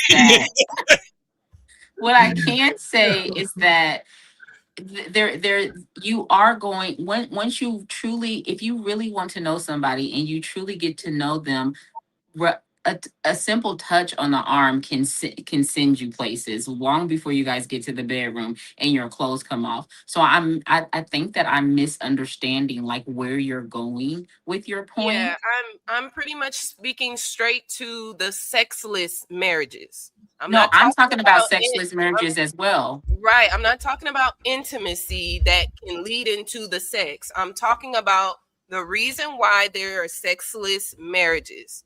If women are the ones that are controlling whether or not the man is getting the sex or not, I feel that we should strongly consider that a lot of y'all homeboys out here, not you, CJ, or you, Mr. Fantastic, or any of y'all on the panel, because it's never nobody on the panel, but people that we know do not know what they're doing. And these women, I disagree though, because that woman would know. And not just saying that they don't know what they're doing. They're not willing to go further. They're not willing to be open-minded. Let's just say, okay, you got with somebody, but they never ate you out. And yet she literally making this up though. She making this up. Like, how is she just making this up? I'm just giving an example. Let's just say you want to explore that. You want to start exploring oral sex. He don't want to do that, but you do. So that could bring a rift in that area, in that department, where the woman may not be wanting to do the same thing over and over and over again. But men have a hard time accepting that certain women want to go way further. There's women that I know that be like, they like to be tied up. And then there's men that are like, hell no, what I look like being, tying her up. Or she may want to tie him up. There's certain women, hold on. I'm not done. There's certain women that say, I've heard that women like to peg men, Oh my God. Wait a minute. You expect us to get pegged? Where's this conversation going? This is what I'm saying. And there's a huge rift in that department where women are desiring certain things that men aren't, or women are just like, no, I like missionary. I don't want to do all of this extra junk. I just like this. I don't want to put my mouth on you. And then that can cause something else. You know what I mean? It's different things that y'all not considering. That's all I'm saying. Let them rebuttal. It's really only one thing, and that is sexual attraction. The truth of the matter is most women don't marry the guy that's their first choice. So the guy that she's sexually attracted to, not the guy she marries. Somebody once told me, when you lay pipe, you can always run water through it. So most women, when they get into these marriages, that guy was never her guy in the first place, because she remembered the guys that blew her back out. It ain't the husband. So she's already conditioned to what this man can't even do because he never did it. We got to be honest about what women are attracted to. Y'all attracted to a certain type of guy sexually, and a certain type of guy for all the other stuff, the family, the stability, and all the other stuff. But the guy women are attracted to, it ain't usually the husband. It's just be honest. And so there's no way you could be having good sex with a man, getting your black blown out, and you stop having sex with him. It's not going to happen. And this would go back to me responding to Lyric when she asked why I brought up Pookie and Ray Ray. Those are the men that these women go to first when they in they hot girl and they city girl world, and they in the streets. They go to the Pookies and the Ray Rays because they know, these the ones that's gonna blow it out. These the ones that's gonna do what I need to do. Hold on, those are whores. Yeah, most wives are whores, though. Yeah, but those are hoes. Most wives are former hoes. You guys, hold on. Everybody wants some. Just if you ain't in the middle, give it a minute. Just one more point. So even based on the studies, right, they even talk about how the majority of men aren't even having sex. It's like 20% of the guys get access to all the women. So what I'm saying is if a woman can cut off sex in a marriage, it's because he ain't the guy she's sexually satisfied to. She's not going to do it. Why would she? One dude said he ain't sex with his wife for 6 years. Like it's not. There's no way you go from getting your black blown out to say I'm gonna be abstinent for 6 years with my husband. It don't work like that. we got to be honest about who women select to marry. The guys that blow the women's backs out, usually you can't get him to commit. And that's just the realness of it. Most guys that are sexually experienced, sexually good, you cannot get them to commit. That's most women. And so she's going to settle for stability over pleasure. But then in the marriage, what happens is you can't do it. Because if he ain't satisfying you, ain't satisfying you. I'm just saying, to me, it's more so attraction, in my opinion. That's what can I say something? So go ahead, Brian. You want to talk first? No, you go ahead, Doc. They be I can hold my attracted to the man in the beginning. They just lose attraction for the man. Women are not attracted to the same things that they're attracted to in the beginning. But hold on, I got to answer that part of what Blanche said. He said they might have done it more out of obligation to get him, but they wasn't feeling him like that from the jump. That happens too. I'm saying that they both happen, but women still are attracted. Some, it's like, I don't know the percentages, but women will get with a man they're attracted to and lose attraction for that man. They still would get off. Yes, they would stop giving that man sex as well. So we all keep thinking, oh, she wasn't attracted. No, she was attracted to you. She liked you. Women choose men they like and still stop liking those men. Hold on. Time out. Turn. I can't see your name. Turn on the. How many women?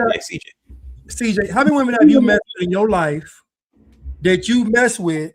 Didn't see him for extended amount of time. You can still mess with them. Time pass. You can still you still have access to them sexually. Yes, because I didn't spend enough time with them for them to lose. Be careful. You got to get off this show and go live in your house. Be careful. He said when I do this, I'm cooking. I do. I was like, I'll be doing. Now, don't talk about who you still can fuck. You better watch your mouth. Okay, I don't want to jab you up. But what I'm saying is, listening.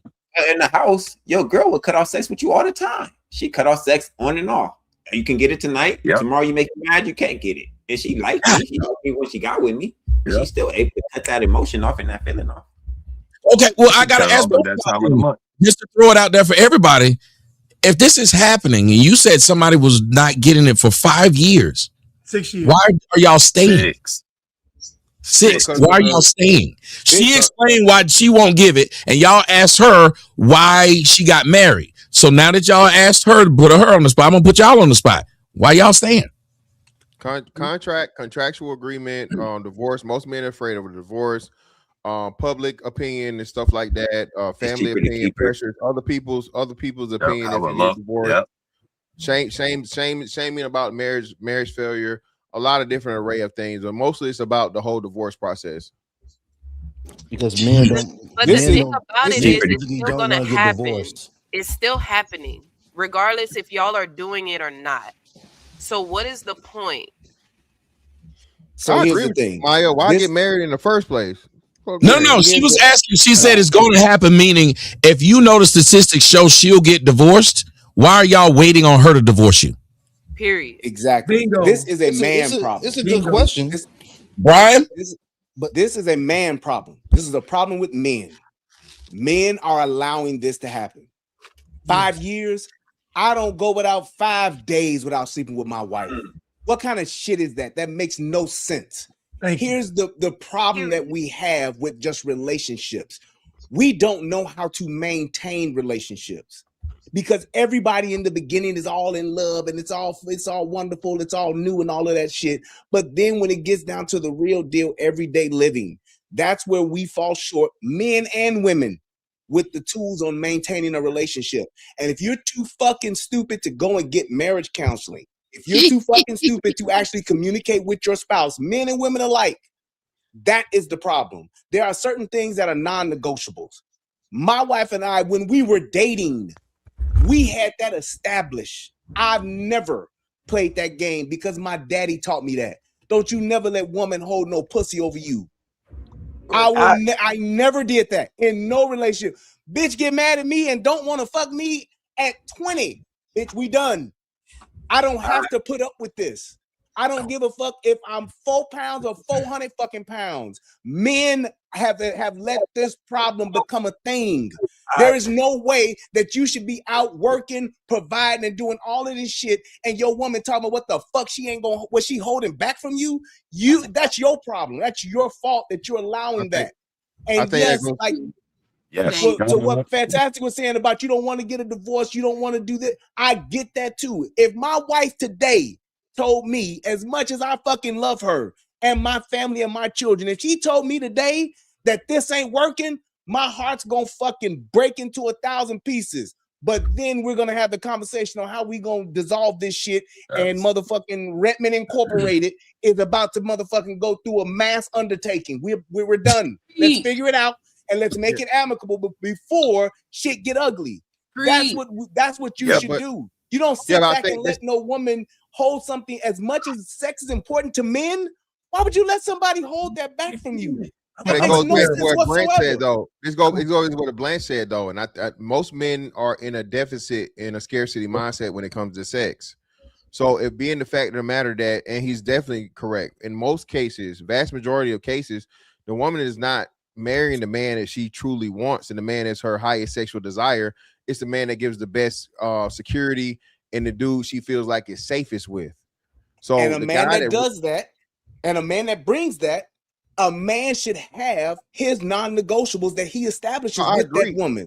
Because a woman will get married for a motherfucker because the nigga, hey, he got this, or he can do that, or he can give me this, or provide me that. True indeed. And he might not be the one that knocks her socks off. But at the end of the day, that man should still have enough within himself. Men in general should have enough within themselves where, hey, we're going to do this thing. Let me speak. Well, men can do that. Just give me 20 seconds. Men should have enough wherewithal within them to say, I know who I am and what I'm bringing to the table, and I understand what I'm providing for you, and here is what I need for you to provide for me. And there is no negotiating in that. Okay, Still Lying said he ain't been getting no pussy from his wife in a long time. Go ahead, tell us about it. Well, this is what happened to me in my situation. Now, this was a few years ago. This was like maybe 10 years ago. Me and my wife, we had been together for like 10 years at the time. And yes, she had just stopped having sex with me. So I even came and told her, I said, baby, what's going on? We ain't having sex. You know what I mean? What's going on? She's like, nothing. It's just, I'm tired, whatever. So, you know what I mean? Time passed. Like maybe a couple of weeks passed and we still haven't had sex. So I'm like, babe, if you don't give me some sex, I'm going to get it somewhere else. I guess she didn't believe me because I went and did it. And then she found the text messages and shit on my phone. And like I was sleeping and she went through my phone. She found the text messages. She punched me in my fucking face while I was sleeping and shit. Well, she took the kids to her father's house, came back while I was sleeping, punched me in my fucking face, woke me up and shit, right? And she's like, what's this bitch on the phone? What's this bitch on the phone? At first I lied about it. But now I was like, well, wait a minute. I told you that if you chose not to have sex with me for a certain amount of time, I was going to go and find sex somewhere else because I love you too much to leave you and we got these kids, so I'm not going to throw it away. But if you don't have sex with me, I'm going somewhere else to find it. She didn't believe me. This, I went and did it. She's trying to accuse me of cheating. Why wouldn't you just go to counseling? Why wouldn't you make that as a non-negotiable? Say, hey, look, if we can't go to counseling and figure this out, if we can't go to counseling and figure this out, then we need to change the parameters of our relationship because this shit is not going to work for me. I don't understand why men have to go and hide in the fucking bushes and do all this covert bullshit over something that is a basic necessity for men. That's like a motherfucker telling you can't fucking eat. It's in our nature. It's in our fucking genes. Why would you allow a motherfucker to put you in the corner? Brian, I want y'all to say this. Brian is actually right. If this girl won't give you no pussy, you go ask her. You should wait. You should go to counseling. You should, sir. You should go to counseling. Wait, please. You should go to counseling. CANCELLING. You should counsel that bitch.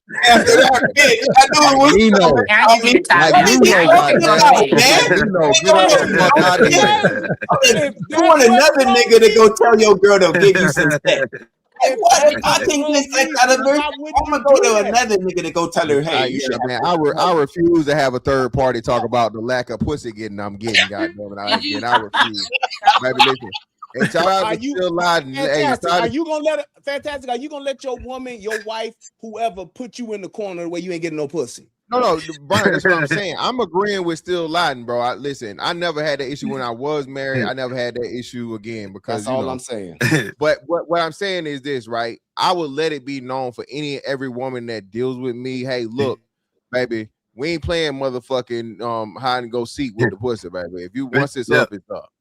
Okay, that's it. You know what I'm saying? So, but Brian, I think you're speaking from a place that most men don't have that cachet and don't have that gravity. I don't think that's what we understand. A lot of men marry just for that purpose, for access to sex. Right? She said they can't. My bad. Somebody talking. I think he might be good. What does that mean? He accused me of cheating. Got him all messed up. His Wi-Fi ain't even working. What you mean? Yeah. Just let me finish this, right? I think so. Like a good story that we want to hear. The hardest part for me to understand, for real. A lot of times I thought women was just talking shit. Shout out to Kamaya, right? I thought women was just talking shit about men, right? And that niggas ain't shit, and niggas don't know how to fuck, and niggas got fucking micro penises and shit. Until I saw the first micro penis, right? You know what I'm saying? The shit was literally like motherfucking what was the movie with the fucking Asian dude? The Hangover. The Hangover. Real shit, bro. Y'all know white men don't know, they don't have good towel etiquette, right? So pause. In a motherfucking locker room, this motherfucker had the nerve to have his motherfucking, towel on his shoulder, and all I saw was pubic hair. And I was like, unintentionally not trying to see it. I had to double take. I was like, what the fuck is going on here? Who let this woman in here? Mr. Fantastic tried doing several autopsy over the course of 11 years. Like, you'll be at, well, you wouldn't be amazed. But Lyric, as we think a lot of women, because even if you got the biggest dick in the world, your dick is little once a bitch done dealing with you. Right? Even if you was the best nigga ever, you ain't shit once she stopped dealing with you. Yeah. So Mr. Fantastic is letting y'all know he's a grower, not a shower. Go ahead. Hey, listen, man. Shout out to the growers, baby. It's magical. Magical. No, that's real though. Like Jack and the Beanstalk in this motherfucker. Jack and the Beanstalk. That's the thing, though. It's like as a man, why would you? I don't. It's like that's how I said it's a man problem. And this is something that men need to understand. You got to stand on that shit because at the end of the day, if you just think about it. Why would she pick you? And then why would she pick you? Stay with you for 10 years in a sexless marriage, 5 years, 5 months, whatever. Brother, you are preaching, and brother. And then who gets punched in the face? Yeah, that's what I'm saying. If you're doing that, what? Can I say something? If you're doing that and putting yourself in that position, you gonna lose anyway. So the fact that you don't wanna rebuild, nigga, you a builder. And that's the problem. But Brian, I think. But Brian, what saddens me to hear your position and to hear you speaking on that, and then others on the panel, I do think that they agree. I think the very sad part is that a man loses his voice. Like you get in this relationship and you want it, and as the man, you're supposed to assert that dominance. You're supposed to say, like you said, these are my non-negotiables. This is what's going to happen, regardless of if you say no. Well, if you're saying no, I'm going to walk away. It saddens me to think that they just lose their voice. Like how swift are they losing their voices? That this dominance of the woman is taking over. Well, can we talk about that? If y'all can wait 1 second, can we talk about that? Y'all jump in and get it. I just want to add a layer to this. Men appear to be, because I hear how Kamai is talking, I hear how Mr. Fantastic's talking. Isn't there a layer of fear that men are going through in these relationships to where, well, we can't go to counseling? Somebody in the comment section, I can't say that because I counsel people, so I cannot tell him that you lose your male dominance. But he said that. He said if you let another person come in and tell y'all what to do in a relationship, you lose your male dominance. You had this brother who came to his wife and said, basically he was pleading to give some, and he gave this threat, and everybody has done the threat of something. If you don't give me this, then I will do this. So that means he was trying his best to negotiate, and it seemed like it was out of fear, and the fear was realized once she realized he did something it became violence. Is fear a level that black men have of black women, which makes sex be something that she can hold over him? Yeah, I yeah. think so because they see it from their that has been in. mothers. They have gotten it from not having fathers and not having that male presence in their lives. And what I'm saying to you is, I don't want people to get the idea of thinking that marriage counseling will fix all your problems. That is not the case. Sometimes therapy and things like that is meant to just get you to a place of understanding. Because a lot of times we are in relationships, whether they are with, husband and wife or friends, whatever the case may be, where there's no clear understanding on what it is that you are on as a man and what she's on as a woman. And you may need counseling to do that, but once you know what it is. And it's like nothing is going to last forever, and you can try to work on it to make the most out of it, but you should never be open to living a life to where you're not getting any level of fulfillment out of it, to where you're saying something that is innate in you, in your raw nature, in your very DNA, is going to be denied by another motherfucker at the end of the day. And I'm not just saying this just to throw it out there, but there are more women on this planet than men. And the dude that Fantastic saw in the shower with a micro penis ain't the first motherfucker with a micro penis. Motherfucking the dude that killed himself, whatever, that was exploiting all the women. What was his name? Jeffrey Epstein, whatever the fuck. They said his fucking dick was mangled, like it looked like a fucking lemon. Oh yeah. Puffy. Oh, Puffy is tiny as well. All I'm saying is, a man, no matter what you go through, don't be afraid. That ain't true though. It's your first of all, options to the degree to where you don't have nothing. That's insane. It's more men on the planet than women. It's like 51-49 men's side. And yeah, that's a fact. That's not true. It's the inverse. It's not true. It's like I looked it up. I just looked it up like a week ago. Bro, I just looked it up like a week ago. You can't make that point off a lie. That's not true. It is true. I just looked it up like a week ago. I did. Hold on, real quick. I did ask Google more men or women in the world. AI overview says there are slightly more men than women in the world today, with a global ratio of roughly 101 men for every 100 women. Okay. Hey, you see? I learned. That's what you needed. You needed the person to do exactly what you did. You saw the two people arguing, and all you did was say, "Let's settle this," and then y'all move on. That's exactly how they're supposed to do it. But go ahead. But I was sitting up there thinking, I think we may be thinking the United States versus the world. More men in the United States too, Tommy. You're lying, serious? Yes. Wow, when did it? That had to be a change, bro. Yeah. Somebody called me goofy saying that in the chat though. Y'all nice. And what was the point y'all was making? It's messed up. All right, I'm when I catch you don't know what to do when you're right. Quick interjection. Y'all glossing over what Mr. Fantastic said. Quick interjection. Go ahead. I did Google more men or women in the United States. There are slightly more women than men in the U.S. All right. All right. Now you overplayed your hand, bitch. Go ahead. That's all I'm saying. That's exactly what it just showed me too, right here. All right. Did the shit in Claude. Blanche, what was you saying, Blanche? Okay, this is what I was saying, right? Mr. Fantastic said about the type of God. Do y'all realize that most men are not like you, Brian? Most men are not like Tommy. Most men take what they can get. So when they get into a marriage, they're not getting into a marriage with their chest poked out. They get into a marriage thinking, God, they got the woman and she knows it. This is why I said he already knows that she got the upper hand once he marries her, because she knows this dude. She's like, put it this way, without her, he's out here struggling. So isn't that going back to what I said? They have a fear of this woman? Yes, because when she leaves, what's he gonna do?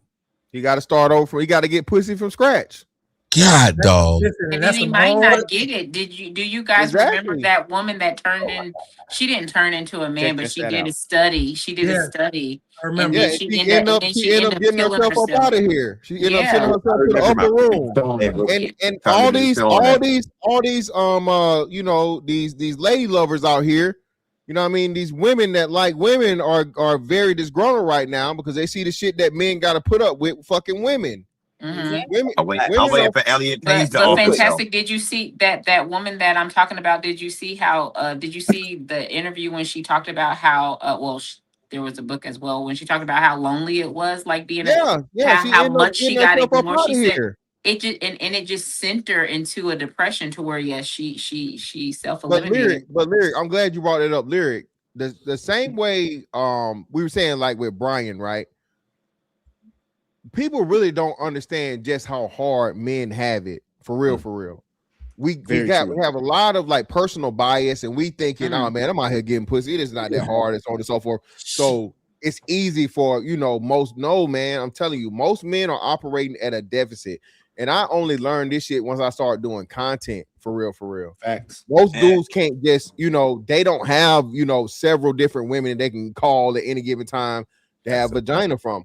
A lot of these men are operating from a deficit of where they're not, women don't desire them. And I told you, it's 80-20 rule across the board. With black women, it's fucking 90-10 or 95-5.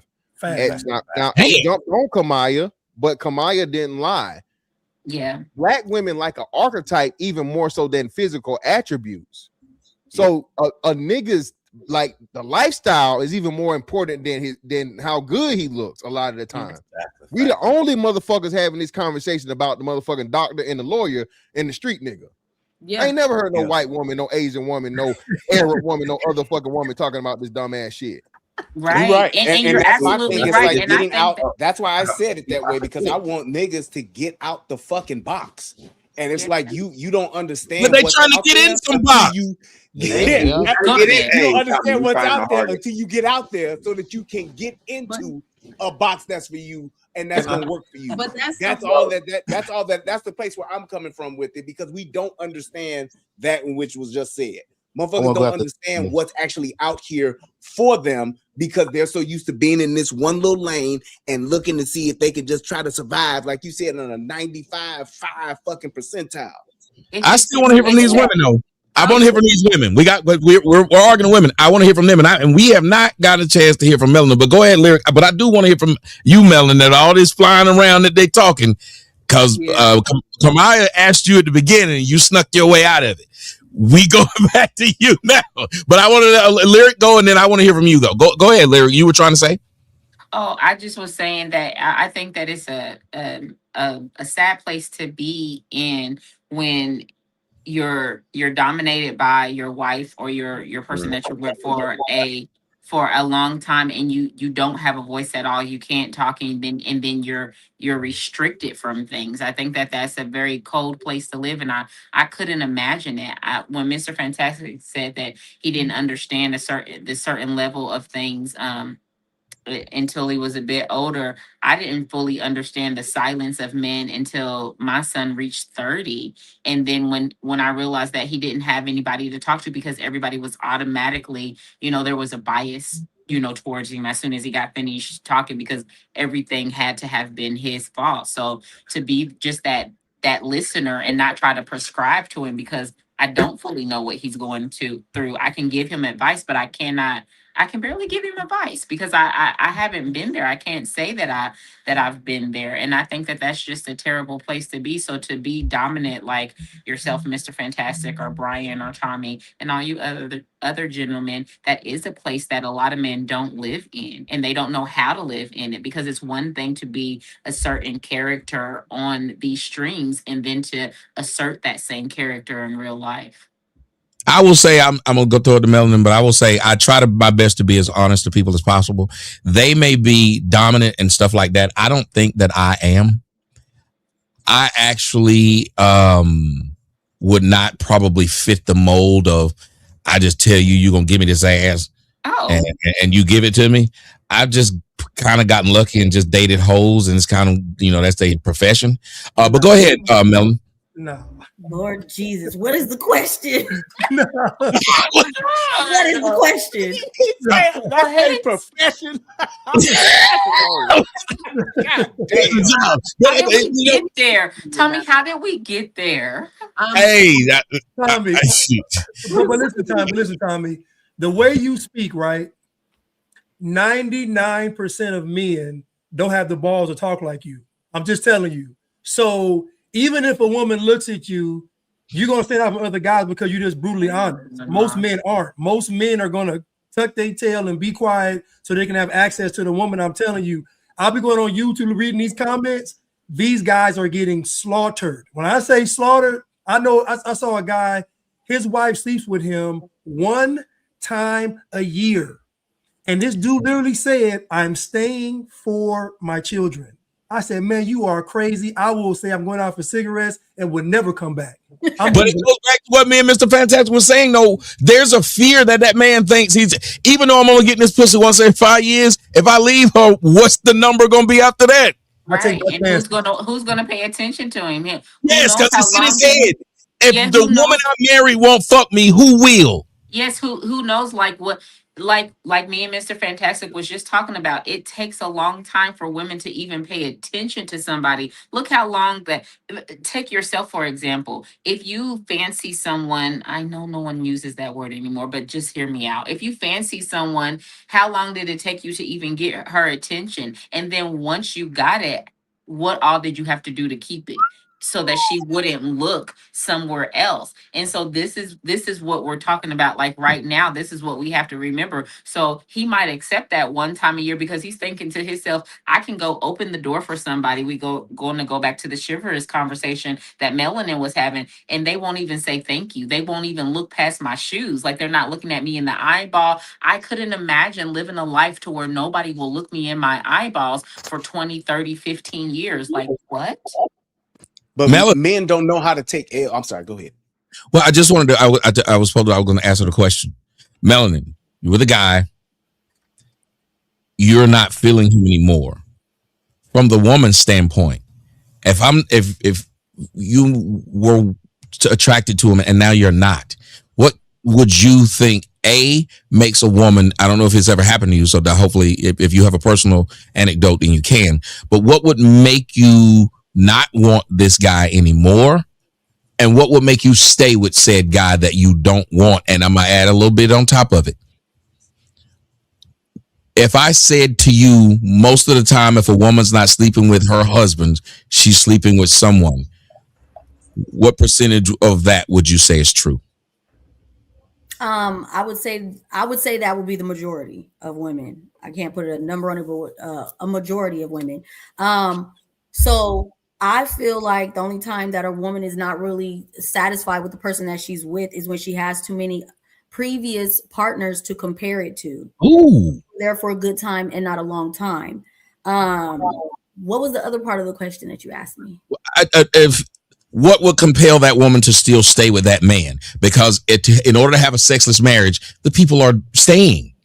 We know why they stay, because I'm going to get the insurance, your death insurance. I'm going to get the house. My name is on a lot of stuff. We're married. Even if you try to leave me, I'm getting probably half of everything because we have no prenup. So I can weaponize this, as Mr. Fantastic said, pussy against you. So I will. And I'm better. Most of the time, women are better at cheating than men. So I'm going to go out and get my rocks off and you not even know it. Yeah. And I would say this, it's like men have not been, a lot of men today have not been raised how to take L's, how to take wins and losses. It ain't going to always be up. And sometimes you got to realize that you might be down. You might be the one losing today. And it's like, as much, and that's the thing, it's like, as much as I understand that tomorrow it can all go bad. And I'm not going to be in a position to where I'm not living to where I'm just, I got to hold on. I got to try to do it's what it's going to be. Because in most cases, and what a lot of men don't understand, it's going to be that anyway. It's going to wind up being that anyway. So you got to understand that you got to take them L's and them wins as they come, but don't ever put yourself in a position to where you can't have fill in the blank. That's all Brian, I'm trying to get across to you, because it's a lot of men that's in that situation. I've been waiting for my bad, CJ. Go ahead, brother. Hold on, CJ. I was going to let you go, but I got to say one thing to Blanche before I let you go. Don't you ever thank this man again. If you do, I don't care if he give you $1,000. You better tell him thank you, SD. Slim Daddy is crazy. Right. That's crazy work. Wow. You better never thank this man like this again in your motherfucking life. Don't you ever write it. As soon as you type this and look at it, you should say, ooh, No. that don't sound like us flicking. Go ahead, CJ. So, I think we all know by now that men love more than women. And you know who especially know this? Women know this.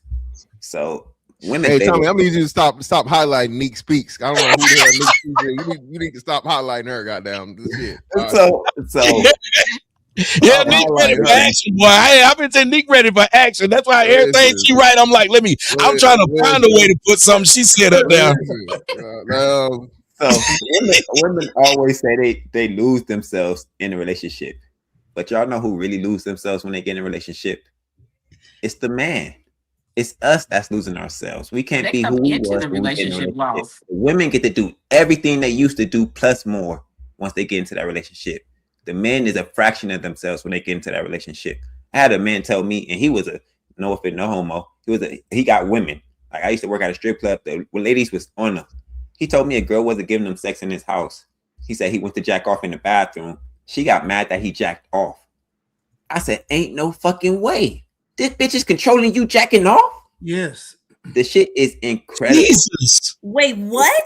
Yes. These women have become tyrants. They tyrants. No, not tyrants. No way. My girl get mad. If my girl don't Hold on, there's women that get mad if you watch porn.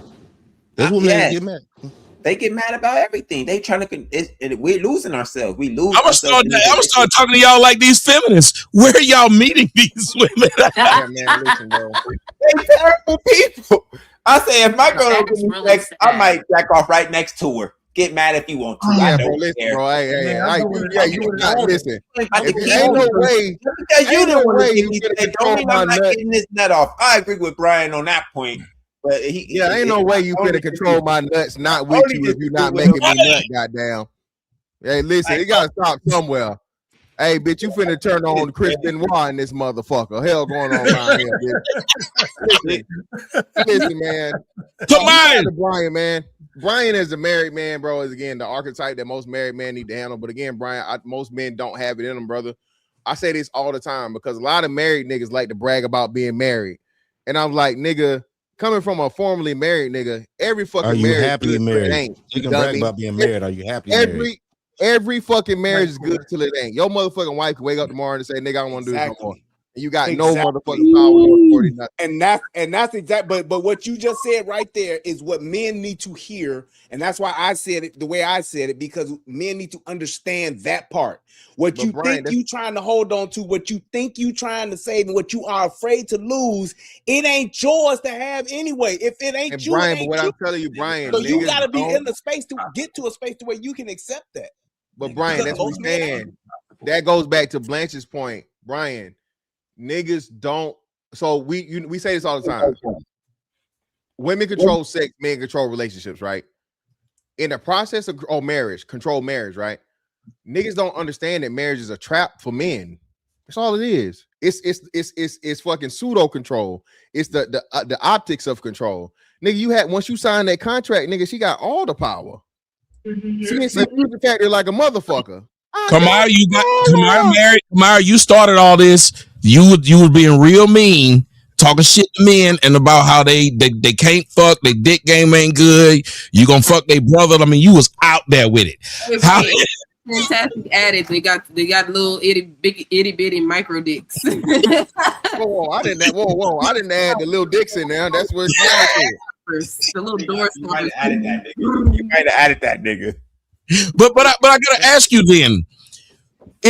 When you talk when they're talking about with men and with how men are afraid, do y'all women know you have a lot of men fearing y'all? Because I actually was in a relationship with a girl. It was a long time ago, and I can tell you what my situation was.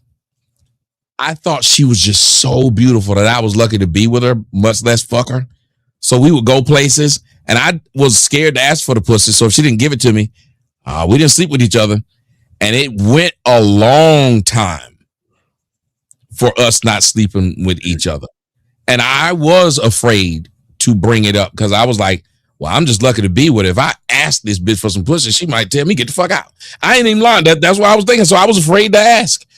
Do y'all know y'all got niggas in that position because you know this nigga would like some of this pussy and you not giving it to him on purpose and you still calling yourself this man's girl. You still calling yourself this man's wife. Why would you do that to a man? I'm just asking. Why would you do that? So this is the thing. It's a very these situations are very nuanced. But I will say this as a woman, we know, like we don't know until we know. So like whenever y'all are at y'all peak of being fearful, like, oh, let me not do the wrong thing, then it's like we pick up like, oh, he kind of scared. Okay, well, let me see how far I can go with it. And so women start getting manipulative with it to see how far can they go with your They shit test us all the time, Tommy. That's what they do. That's all they do. Shit test us. I'm gonna do this. Let her rock. Because 9 times out of 10, the woman was scared too. So once we pick up, oh wait, you scared too? Well, let me see if you're more scared than me. If you're more scared than me, then I could probably get more out of you. So if I'm like, oh, you're not doing what I need you to do, then that's when the threats start coming into play. Well, I'm gonna leave or I'm gonna do this. And then once they show that, nah, babe, like, no, look, you know what, you know what, it's cool, I got this or whatever. Then it's like their fear starts going down and they start saying, oh, you really care about this shit. So if you really piss them off, then women will take it to where they're, you know what I mean? Like domineering. They do the same thing with child custody. So women are like Rogue on X-Men. These bitches are sucking all the energy out of you, gaining energy at the same time. Succubus is a thing for real, Tommy. And hey, that's the crazy part. Come on, just real quick, love.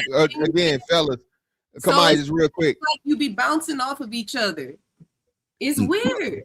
So listen, man, fellas. I hope you remember this great poet. He said, a wise man once said, let's say I'm in the room with a bitch and the holder won't fuck like a man. I'm gonna beat my meat and get my fucking nut for show. So she gonna be drove in. I'm gonna cut the TV off and go to sleep on that whole in.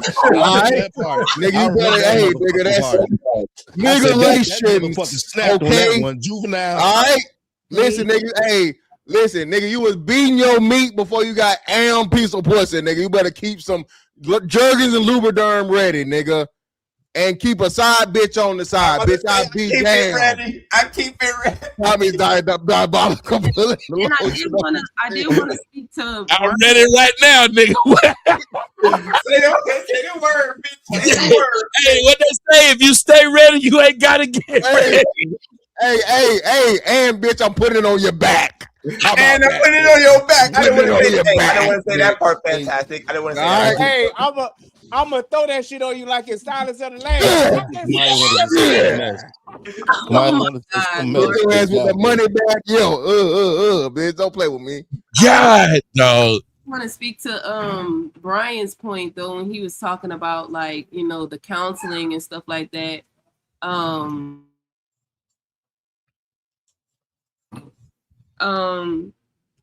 Counseling only works whenever it helps the people to like open up to themselves. Like once they see like, okay, what do we need this person here for?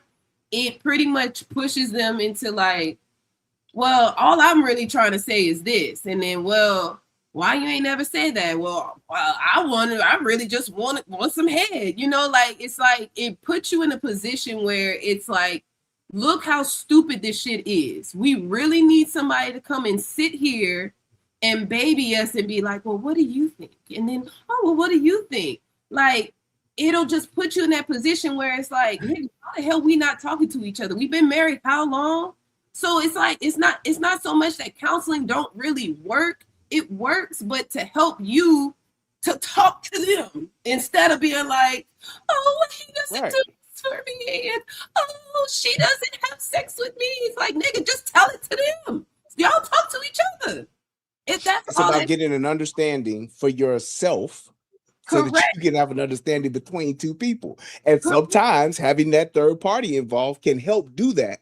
but there still needs to be those ground rules and those foundational things set in place. A lot of times we make the mistake of getting in relationships for the wrong reasons.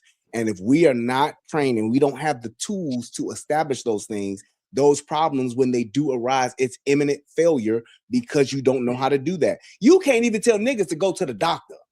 Niggas supposed to go, you supposed to, if you ain't going to the doctor once a year to take care of your physical man, to your physical body. Women ain't going to gynecologists, take care of their physical body themselves. How can I have an expectation of you gonna do right by me when you ain't even doing right by yourself? You won't even check to make sure your shit is okay. But I'm supposed to just entrust you with my happiness and my fulfillment in life? That doesn't make sense, but it's because it's so much that we just don't know when it comes to relationships and communication, period, to where that's why those things are just causing constant failures in our lives. And we why is nobody answering then? Why are there so many relationships that people are in that it seems like they don't want to be in? I'm hearing so many relationship discussions, but these people sound fucking miserable, which is why Tinder stay making money. The same bitches be on Tinder 3 months ago, be on that motherfucker again. You fuck this bitch and she's swiping right in 3 more weeks. What I heard. If you it's the devil that you know. But I'm saying, like, why are people constantly? Is it this want? Because here's what I think about women, and y'all women can tell me if I'm wrong. I think that women get kind of like what you said. I think women get bored a lot.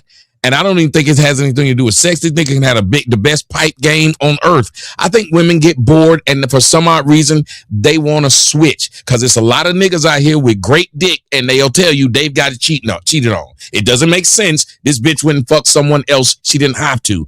Is a lot of the problem here that women can't stay still? Yes, it's women's fault. And they don't have consequences and repercussions. When you know that your ass is gonna fuck around, it's just like how when women leave, most of the time they holding on to one branch and they reaching for the next one, so that they won't be without, because they'll never go and stand on their own and climb that tree again and get that next vine and move on. So they holding on to this because they think the grass is greener, because they never suffer consequences for making the wrong choice. Since they're from the time they're born, they get to do that. So when they and if that's the person that you want to entrust to run a relationship, to be in charge and to have the keys, that's why I said it's a man problem. You don't let a motherfucker who ain't never struggled, who ain't never suffered a loss, be the motherfucker that's responsible for you to be able to survive. That makes no sense. It's just like how politicians talk shit about motherfuckers going to war and shit. Y'all ain't never put on the jersey and ain't never been on the front line. I get the fuck out my face. You trying to tell me I need to go fight and die for some shit when I done been in this shit before. It ain't that easy. It's easier said than done. Yeah.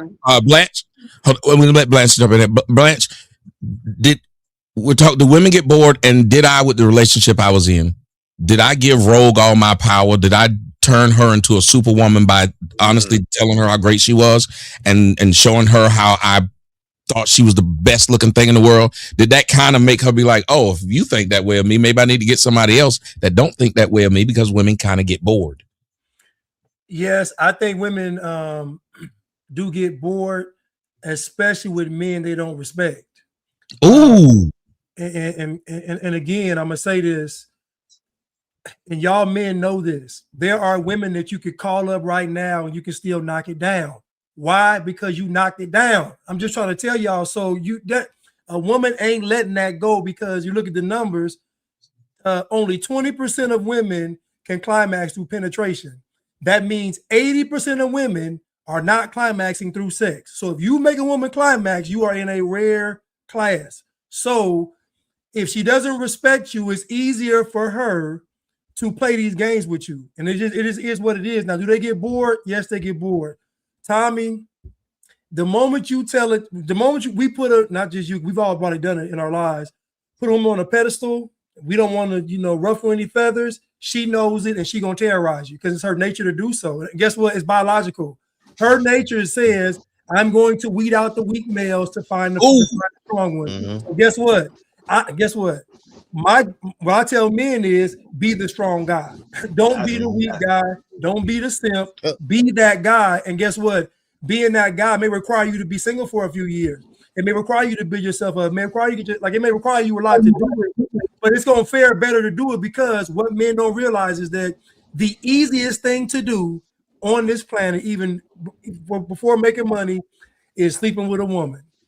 That is the easiest thing, because what a woman wants, she don't know. You can convince her to what she wants. So you might not be her choice, but if you talk to her long enough, you could become her choice. So if men understand that, then they'd fare a lot better. So Yeah, man. CJ, you got to address what he said, and you got to address what Melanin said at the beginning. No one of y'all messed, so I'm going to throw both of them at you. He just said, he brought in that biology. He said that woman is saying her insides is telling her this nigga ain't the lead dog. Something about that became a turnoff to her internally. She might not even be able to explain why your nice ass, your door opening ass, yo, okay, honey, you don't have to fuck me tonight. Can I just lay up under your armpit? That ass nigga.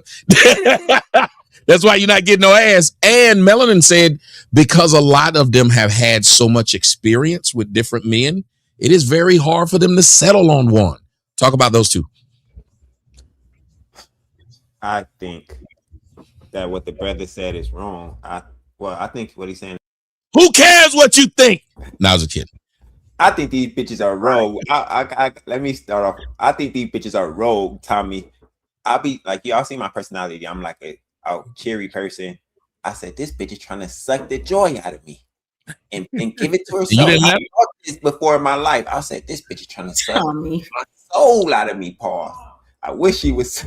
I'm about to say, ooh. My soul, baby, but not my joy. This bitch trying to take my joy. I said, these bitches are demons in the biology of it. I think because once they get with the strong man, they still leave him. Maybe they want that strong man to control him, but once they get control of that man, they don't stay with that man either. It's some kind of psychotic game they playing. Into Melanin point, once they have sex with more people, they can. I don't know. But the woman who I went over to her house. Y'all can jump in. I just wanted to throw this out there. The woman who I went over to her house when she got shot, she was with like the realest nigga alive. He had just gotten out of jail for murdering someone else. She cheated on him. So even though he was that real, something about that woman, and maybe we don't want to talk about this part of it too, and you can jump in on this, fantastic. But is it kind of like, if women lose the excitement, it don't matter who it is, because to her, it was exciting to cheat on this killer. What is he gonna do? Let me just address what Melanin said too. So the thing of, I'm like, how do they keep getting to that second and third man? It's like they keep saying it's pair bonding shit, but if you go from the first one to the second one, your pair bonding wasn't right from the start. Well, no. So how do you get from the first one to the second one to the second one to the third one to the third one to the fourth one and say the pair bonding stopped at the fourth one? No, well, we all said right from the. Go ahead. We all answer that though. Women don't know what the fuck they want, right? Everything from food to dicks. Pause. Right. So women never know what they want, right? So and they got this trend going right now as to where I ended my celibacy journey, but it was small or it was trash, right? So despite whatever the situation be doing, and they holding the pussy, right? They end up having sex with men, and this is what we constantly know. The best and the worst thing that happen for women is the internet. They telling all their secrets, all the shit that we didn't know. Sugar and spices, everything and nice is killed. The mystique and the the lady, the woman, all these different things, and so on and so forth. That shit over with. So now that men know, and now all men know what the 20% or the 10% know. The nigga that's been the nigga that fucked the bitch after she been on a date with another nigga been knew this shit. Shorty, like, hey, my nigga, this Outback good as a motherfucker. I appreciate you. You know what I'm saying? I'm saying? But what you come to learn is a lot of men never experienced that. So a lot of men don't understand. Shout out to Blanche. Oh, all women are just faking during sex. No, nigga. If you ain't never seen that booty hole pucker up a certain way, brother, you can't fake that. Okay? All right? It's physical motherfucking reaction. Damn, he a Scorpio of Scorpios. Damn. Hey, Kamaya, Kamaya, what's going on? The Scorpio know he a Scorpio. Kamaya know what the fuck going on around here. Kamaya, we ain't playing no games. You know what it is.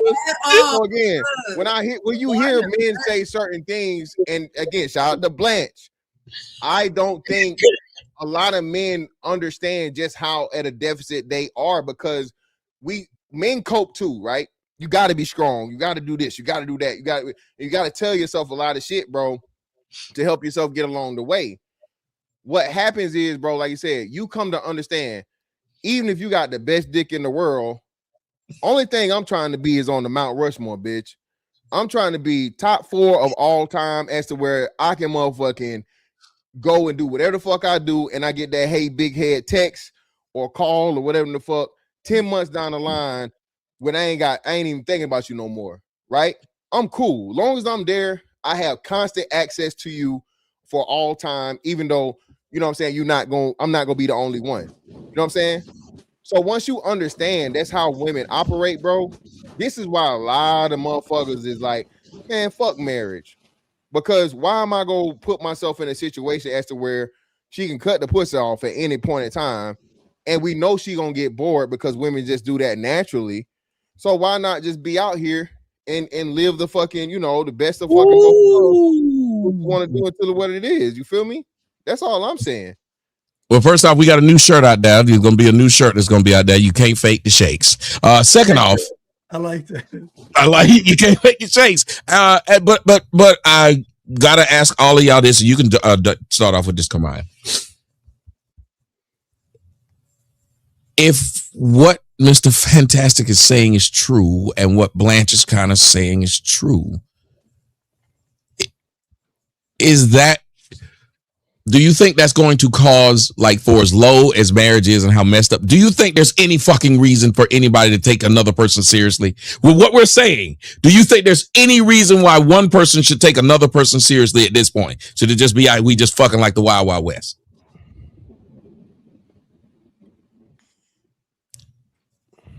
I mean, okay. This is the thing. When men can actually address the fear that they are stating that they have and move past it, then I believe that there will actually be a reason for all of this. Because at the end of the day, men don't want to be alone. Women don't want to be alone. That's why it's so easy for a woman to be with a man, and if he goes to jail, she gonna cheat on him. Because she wants something there. Whether it's Pookie or whether it's somebody that's better or lesser, it doesn't matter. Men and women do not want to be alone. That's why men be like, oh, I got the hoes. I don't need to commit. I got this on the side. They loyal. They do what they do, et cetera, et cetera. When men can address the fear within them that's causing them to have that rift in their leadership, or them actually taking that step forward to say, hey, I'm addressing this, and this is how it's going to be, and this is how it needs to be. If it's not that, this is what I'm going to do, whether you're with it or not. Then it'll be a reason. Because honestly, women, we ain't got no dog in the fight. Period. Because at the end of the day, if a woman sees a man, whether he's married or he's not married, if he looks like he with the shits and he knows what he wants and he ain't got a fear in his body, that woman gonna be like, hey mom, can I join y'all? It's gonna be way more poly situations going on. It's gonna be way more people falling in line and falling into suit where they supposed to be. Whether that's what the man want or not, these women is gonna be like, look, if you don't want an extra wife, look, can I at least be a friend? Can I?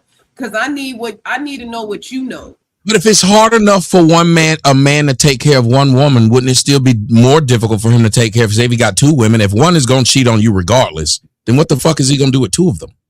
No, this is the thing. Like I said, or are we accepting the cheating? Like I'm saying, is a Wild Wild West. Well, but that's why I say they have to address the fear, because if you're still walking along, holding on to that little bag of fear that something terrible is going to happen, that something terrible is going to happen. That's how men are. Y'all know y'all are manifestors beyond reason. Like y'all know that when y'all want something to happen, that shit's gonna happen. No, that's not true. I've been man. wanting to fuck Vanessa Williams for 30 years. Cut that out. You know what I mean. have. You know what I mean. You know what I mean. I have. I prayed for this pussy. You hear me? I've been Vanessa Williams, boy. Please, God, manifested. Y'all know what I mean. Y'all and, know and, what I mean. and it went and then it went from Vanessa Williams to Melanin. Corey, go ahead. That was pretty good. Hey, that was pretty good. No, these are jokes. Corey, you a married man. You heard what I've been saying. You heard what they've been saying. Yep. How do you feel about the state of relationships, knowing that we're hearing things like kind of like motherfuckers is playing hop the lily pad with they dicks and pussy out here now, married or not? Yeah, it's a lot to cover, right? So one thing is the lack of communication, right? Hey, no, just like Still Latin said earlier, that hey, you ain't gonna give me some, I'm gonna get some, and I used to, I'm tell you the truth, even when I was dating back in the day, I said to a lot of chicks, I said, hey, they ain't start making pussy, they made yours. And I think a lot of dudes need to stick up for themselves, because guess what? If you don't, then you're gonna let somebody run over you. And so, even more with me being married for 20 years, me and my wife, we have a healthy sex life, right? She was just down here, and I was laughing. I was telling her that what we were talking about was a sexless marriage. She said, "Well, shit." She said, "You ain't going a few days without it." And she's right, and she also knows that, but she knows on her behalf that, that's what I want, that's what I need, that's in my nature. But Corey, isn't that some old women used to say, you don't let your man leave the house with a full wallet or full balls? Full balls and full nuts. That is 100% truth. Because you know why they used to say that? Because if you don't drain his balls, some other lady gonna drain his balls. They know that. Right. So why these women then? So why is it today these women are okay putting niggas on punishment? Because I think because they have other options. Whether they looking for attention on online, or they looking for attention from the work bay, as they would say, or they looking for attention elsewhere. So I would think that's the couple things that may happen. But then also, they know that they can put the pussy on a pedestal, because we have so many dudes that will put the pussy on a pedestal. That will sit there and listen, and like you said earlier, be scared to say something or ask or even feel some type of way about it. Because me, I don't give a fuck about that. I'm tell you what, a little bit after this, I'm going to bite her booty cheek to tell her to wake the fuck up, because goddamn it, she told me already, don't wake me up early in the morning, because I get up at 5 a.m. But you have to wait for your girl to be woke? No, no. Even if she do wake up, I tell her to go back to sleep. I'll be done in a minute. Don't worry about it. Stop laughing at these jokes, Blessed. You are encouraging this shit. No, man. But you gotta stop, y'all. But also the puppy dog stage. I think people go through this puppy dog stage. Oh, I love you, and they have some of the best sex, but then they don't do what they used to do to keep that person. I think that's a factor too. Do you think any of it is a lack of respect? Because I think if the respect is there, she don't play with you like that about it. Because she knows in the back of her mind, she knows she better, or somebody else is going to, based off the way you carry yourself. Yes, exactly. As a man, and that goes back to the man, how you carry yourself, right? Yes. That's why I said even in the beginning, even when I was dating, I used to have this thing about myself. Remember back in the day, you had to write your number down, and you had to remember them numbers. If a chick didn't call me, if chick didn't call me, or I called her 3 times and she didn't answer, I throw that number away. I forget that number. I don't need to talk to her. You know what though? I just want to say something, right? And again, a shout out to you and Brian. Again, I said this the other day. I think it's a lost art, because these boys don't have daddies and granddaddies to teach them that. So being that, and as much as they shit on quote unquote the podcast niggas or whatever, motherfuckers don't understand how important like we are. The millennials, bro, they don't understand that we're the bridge for the gap, right? So a lot of these motherfuckers grew up with this, feminism and this, and women need to be heard and this. No, nigga, tell that bitch what she want, nigga. Okay, Man. slut her out. Slut her the fuck out, nigga. Hey, All right. the saying of we and like to what Tommy was asking earlier, strong men have created this time, and now they're weak men. Weak men is what have allowed these women to transition this power shift like it has been. And it's only gonna take hard times for that shit to get fixed and to revert back to the way it should be. We have allowed these motherfuckers to really just come in, and we've let motherfuckers who don't really know what the fuck they doing to be the ones to decide on what the fuck we doing. And it makes no sense. And that's why it's such disarray and chaos in relationships today. It's like But at the end of the day, but it gotta get really hard to where resources are at an all-time low, to where men have to provide those resources right now, and a woman can not do a goddamn thing, show up, lay on her back, have a baby, and have access to food, clothing, and shelter without doing a goddamn thing. They ain't even gotta be good at fucking no more, Brian. Like they don't even gotta be good at fucking no more. They can just lay there. Like, they don't even got think about it. No, they don't even have to. What are they doing? Like you said, starfish pussy is the standard, Tommy. Unfortunately, again, no bitch, you finna do some work. This is a workout, bitch. What kind of pussy is? Wait, what did you call it? Starfish pussy. Starfish pussy. Y'all saw Kim Kardashian in that Ray J video laying like a dead fish.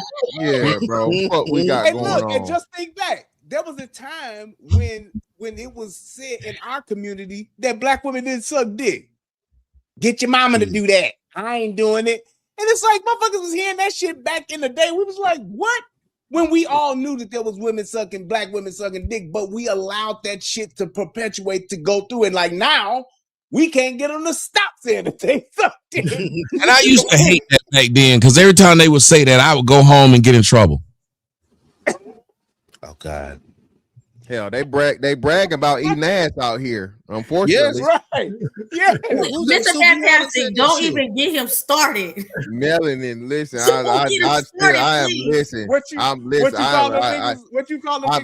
I'm disgusted by you, new Lamborghini door leg ass nigga.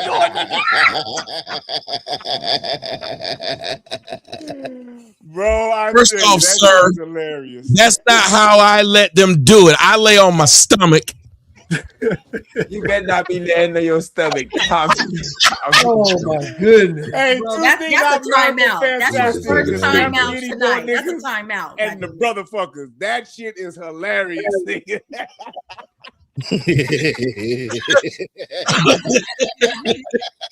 Thank you, Ryan, for catching my joke. I mean, people caught it, but thank you. It was inappropriate as hell. Blanche, if we're going to be dealing with a situation like this, what we're talking about, because the relationship is really, it's like a thing. Have you noticed almost every, and especially in the black community, if you want to have the biggest podcast, you must talk about relationships. If you want to be a podcast woman, talk about how niggas ain't shit or get a new nigga. You watch these women are invested in what type of relationship that Meg Thee Stallion is having. Like they act like Meg Thee Stallion is their fucking relationship.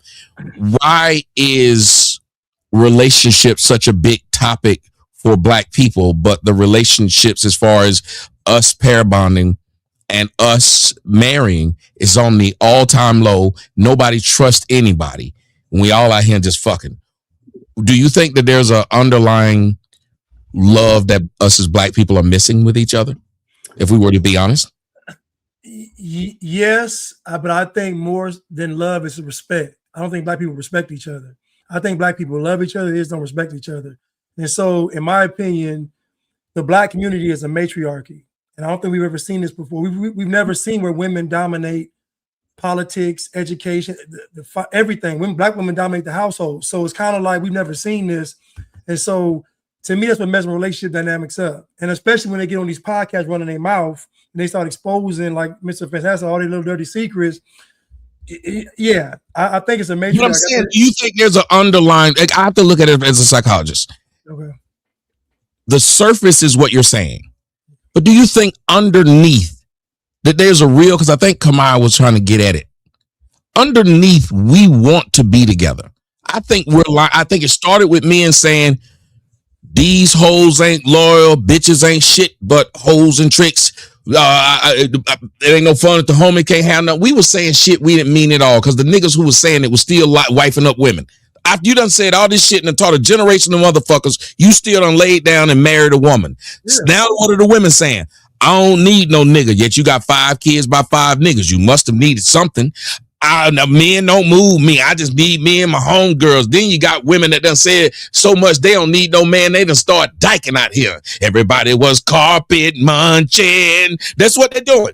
But those same women, even the dykes like that Domo and Sissy or Homo and Sissy, I forgot their name. But this girl done turned from a dyke to a straight up woman again, and so do you think that we are pretending we don't like each other, and deep down we really miss each other and don't know how to express it, and it comes out in the most dysfunctional ways? I think that at a core level, Black people, in my opinion, have dysfunctional relations with themselves. So I think that most Black people struggle with identity, they struggle with self-esteem, they struggle with a lot of different things because of all different things, but I think at a core issue, I think that we do want to be with each other. It's just natural. But however, it's a lot more difficult with dynamics the way they are, because back in the day, if a woman didn't want to sleep with her husband, she would have got stoned. Right? If a woman didn't want to sleep with her husband back in the day, she would have got stoned. It was unheard of. It was unheard of. So she would got raped. Or that. Are you guys advocating this for today, Bob? You, Brian, and Blanche? Are you guys advocating that we return to these behaviors? Yes, and then I'm gonna say why. Because we got the best out of women under those terms. Now you have women that are free. So it's almost like Black women believe they were oppressed for all these years. Now they have freedom, so now they just cutting up now. It's just great. But I'm going to say that we do want to be with each other. I will say that. I don't think that black men, black women hate each other. I just think that Black women are the targets for all of the propaganda and the programming. So whatever they want to push on them is going straight to them. Think about it. Think about when Kamala Harris was running. Michelle Obama got on stage and said, if your husband don't want to vote for Kamala, then tear the house up. She literally said it. She said, go against your husband, go out. So you got to think about Black women eating this stuff up. I'm saying that back in the day, and you mentioned it earlier, the amount of freedom women didn't have. There was social shame. There was shame from the family. There was a lot of other pressures for women. That's all gone because the Black family is so fractured. So what do you have? You have women leading the charge. So guess what? They don't have to listen to Black men. They don't have to marry Black men. Think about it. A Black woman can have 5 kids and still get called a queen. What are we talking about? So again, I don't know. I just think that we love each other, but Black women have gotten too much power, man. Like I said, back in the day, if she would have came and said, I'm not doing this, I'm not doing that, you had ground, take her outside in the village, stone her. Them days are over with. But Blanche, you said it though. Hold on a second. Hold on a second. The words and thoughts of this nigga that you see on the screen right now do not directly reflect those of Tommy Sotomayor Inc. or not.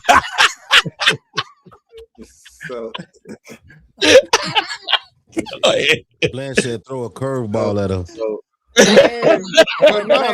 think you said something there that was big with you saying that they didn't have those rights, but the other piece of that, they didn't have it for a reason. It's like, what would someone think if I went around and passed out loaded guns to children? What would people think of me? And then what would be the fallout for that? Kids are not supposed to have the responsibility of wielding life or death tools because they can't handle it. And that's the thing with women. If you took the game of football and made all the fucking nose tackles be quarterbacks now, it would fuck the game up.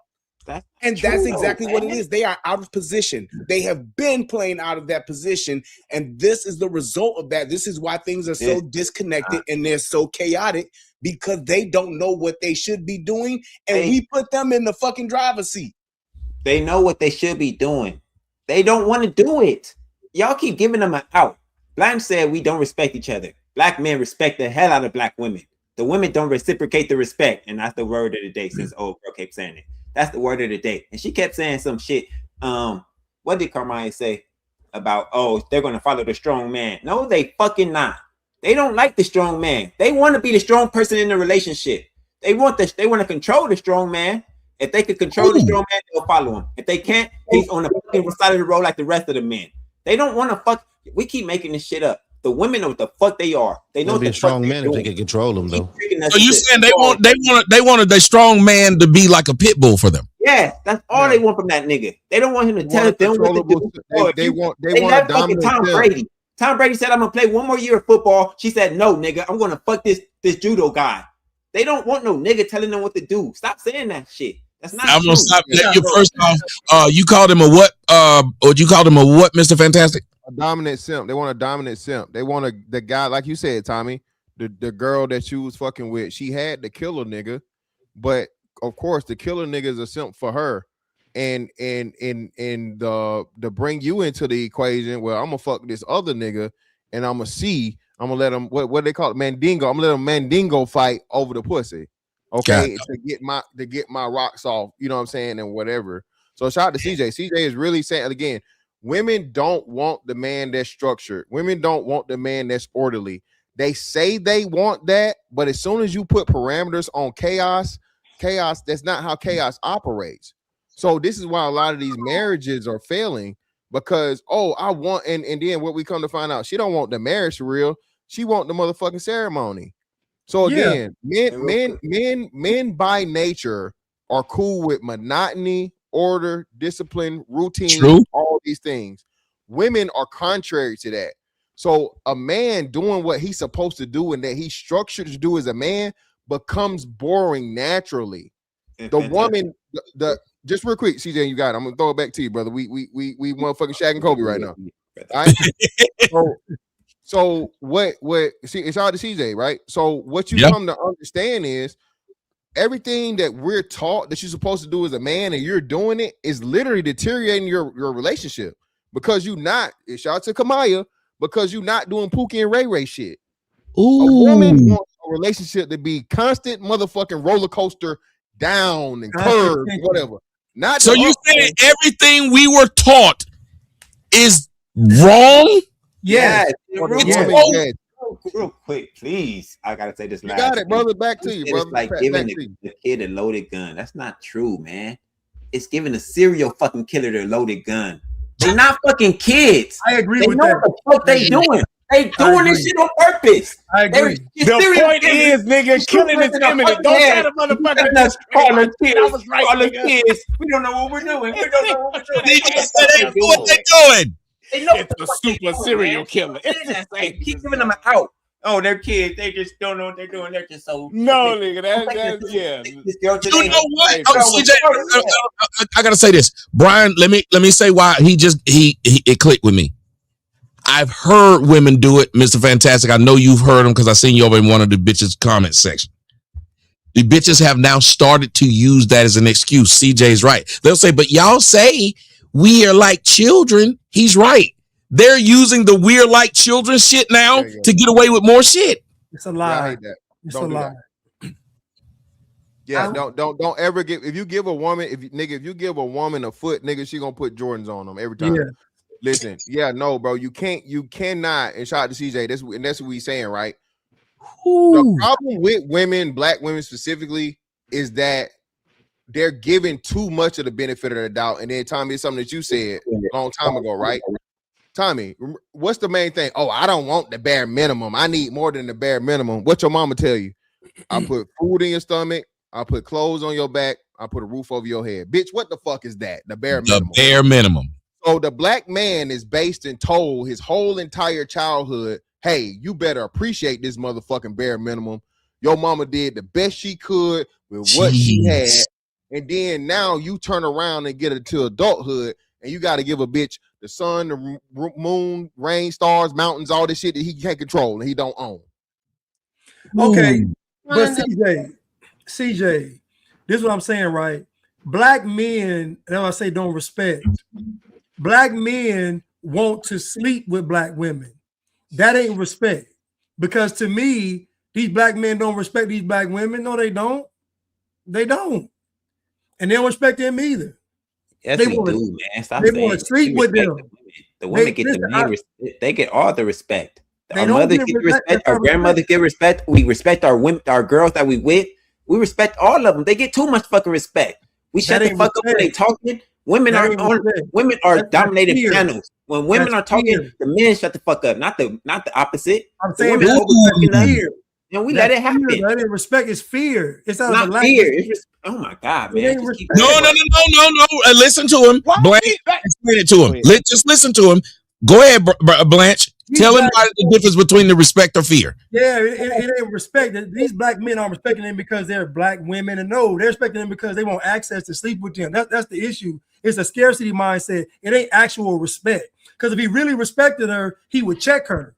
Why do you think why these black men let all this stuff slide so much? Because they want to sleep with her. Black men let all this stuff slide with these women. All this stuff slide. You know, you might be right. Black women are the most misbehaved women on the planet. They are. And guess what? And black men keep putting up, like you just said, we'll be in a space, black woman saying something crazy, and the black men. I just saw a woman on the podcast. She said she was with a guy, and if her dude wants to mess with a guy, it's cool. Then she said she want to have that dude mess with that. And guess what the black men was saying? They was like, well, I mean, if you want, I'm like, no, it's nasty. No. But again, like you just said in the podcast, we won't even say that's crazy. We won't even say you tripping. They'll sit there just smiling, giggling. You know why? Because they want access to the woman, sleep with her. It ain't about respect, man. All right, y'all gotta ask the question. Y'all can keep on going. Ladies and gentlemen, fear or respect? Who is right on this one? One for CJ, two for Blanche. Is it fear or respect? Blanche said, no, these niggas scared because they can't get no pussy. CJ said that they respect them because they were taught as black men to respect black women. Who do you think is more on that? I know Kamaya looked like she wanted to say something with y'all. Kamaya, what is it that you'd like to say towards them? Well, firstly, I want to say Blanche was cooking. He ate that one. I'm sorry. I got my hands. I got hers everywhere. Don't you tell him he ate that one after he done talked about Slim Daddy, but go ahead. Pause, man. Pause. Conceded though, but CJ conceded. He was like, you know what, you might think about that. So yeah, but no, I wanted to say this. I wanted to respond back to the original question that you had, where you were saying pretty much like, what is it with the black men and the women? Is it that they really don't like each other and they, you know, always at each other's neck or whatever? Or is it that they really do, but they trying to hide it type thing? So I want to say that I believe that it's the latter. I believe that they want to love each other so much, but they're so pissed off at all of the different junk that's already happened over time from generation to generation. Like it's like almost like a generational curse, where as soon as our fathers, you know, our forefathers left the household for whatever reason, whether it was like war or you know, death or drugs or whatever it was that caused them to leave, and then you know, the women getting the welfare, it was like that right there caused a whole shift in the time continuum. And it was like all of us end up feeling that through our DNA, to where it's like, no, I'm pissed off at you because you left me. You know what I mean? And it's almost as if we were here in a different lifetime where we were those ones that were at odds with each other initially, where it's like now we're dealing with it in a whole nother lifetime, and we're looking at them like, no, F you, you don't really love me. No, F you, you left me and with all these kids, and no, F you because you don't respect me. No, F you because you just want me for my, you know what I mean? Like it's just a never ending revolving door that they keep addressing the same shit, but nobody wants to just forgive. When is it ever going to be where it's like, okay, you know what? You're not him, so let me deal with you differently than I dealt with him. Or you're not her, so let me deal with you differently than her. Let me give you a chance. Nobody wants to give no damn body a chance just because of chance's sake. You know what I mean?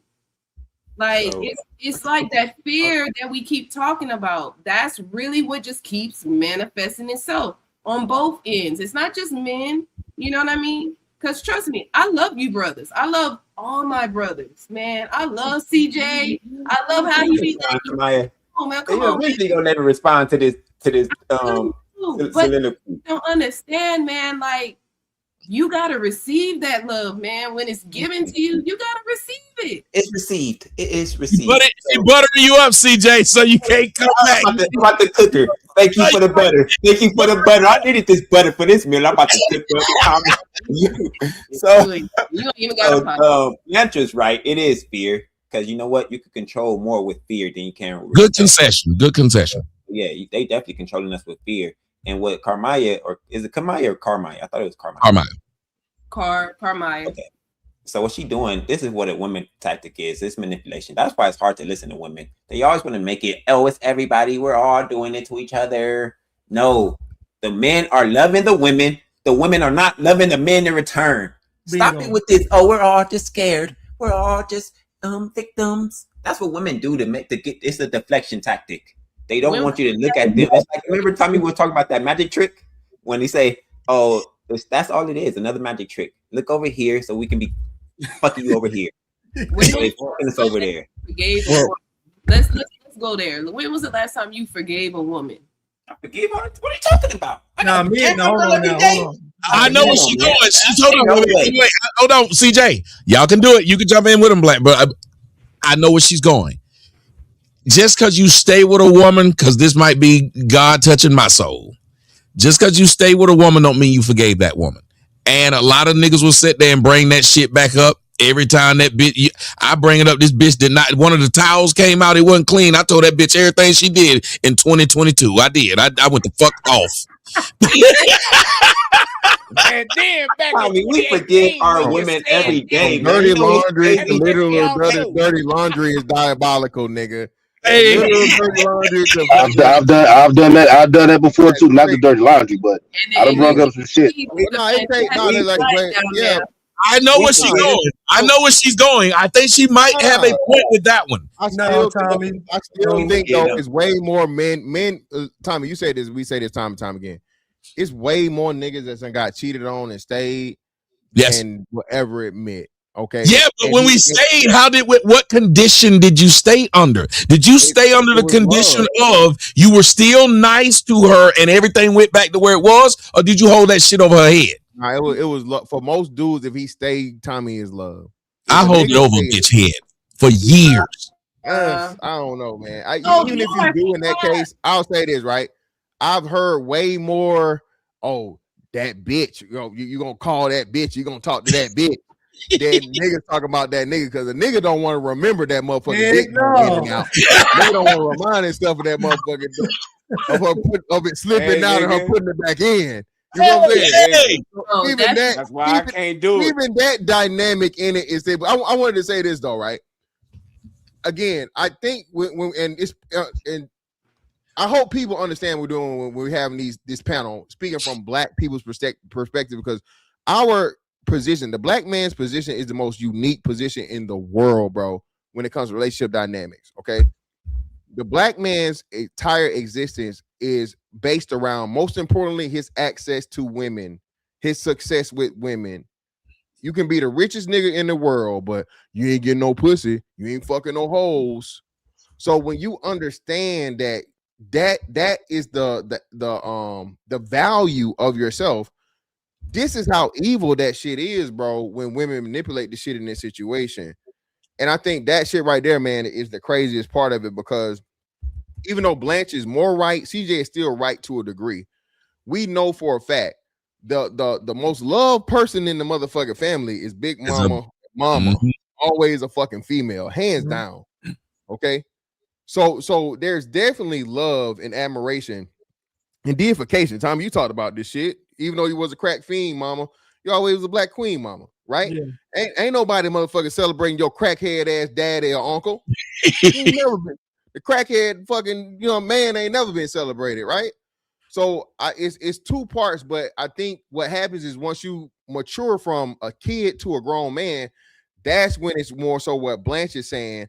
And now the women manipulate the fucking aspect because men need that access to sex. And most niggas, again, are coming from a scarcity mindset. So, bro, that's how niggas is operating. Cause again, that's my identification. If I ain't fucking no hoes, I ain't a real nigga. If I ain't fucking no hoes, I ain't nobody. I ain't got no status. You know, I ain't got no motion. So yeah, man, I think, you know, it's part and parcel, but still, yeah, Blanche is more right because again, once you become a grown man, you know what I'm saying? That's when, you know, all of your shit is decided about. And I think to what he was saying, shout out to Fantastic, what he was saying as far as just there's a bigger part, or another part that plays in this too, and that's a man's ego. Our ego has it comes into play to a degree to where we will make decisions based on that. So it may be a thing of us not taking a woman back or forgiving a woman because we love them so much. It could just be we don't want our ego to suffer so much because that thing, and that's why what Tommy said about niggas taking women back, and it's like you might take a motherfucker back because you don't want nobody to know that you got cheated on or that this nigga like Fantastic talk about motherfucker laying that pipe. It's like I know my ego can't take that shit. I know that about myself. Why y'all keep bringing it up? You know it. Non-negotiable. So, but there are a lot of men who can. I know one of my partners who actually he's actually one of the older heads, but he actually watched his woman with another man outside eating motherfucking she eating ice and fucking with this other nigga and he watching her through the bush. What the fuck, nigga? Like, you said you would not tell this story out public. Well, you literally told me you said it. They didn't know until you just said it. But it's like if you think about those kinds of things, like and you still took her back, that's that ego part that's playing into that too. So it's not that men are just all saints. We are definitely the nicer people. We are definitely the ones that concern ourselves and care about the whole more than women do because they're just wired to be selfish motherfuckers. But that makes us the better person compared to them, but we still have our shit too.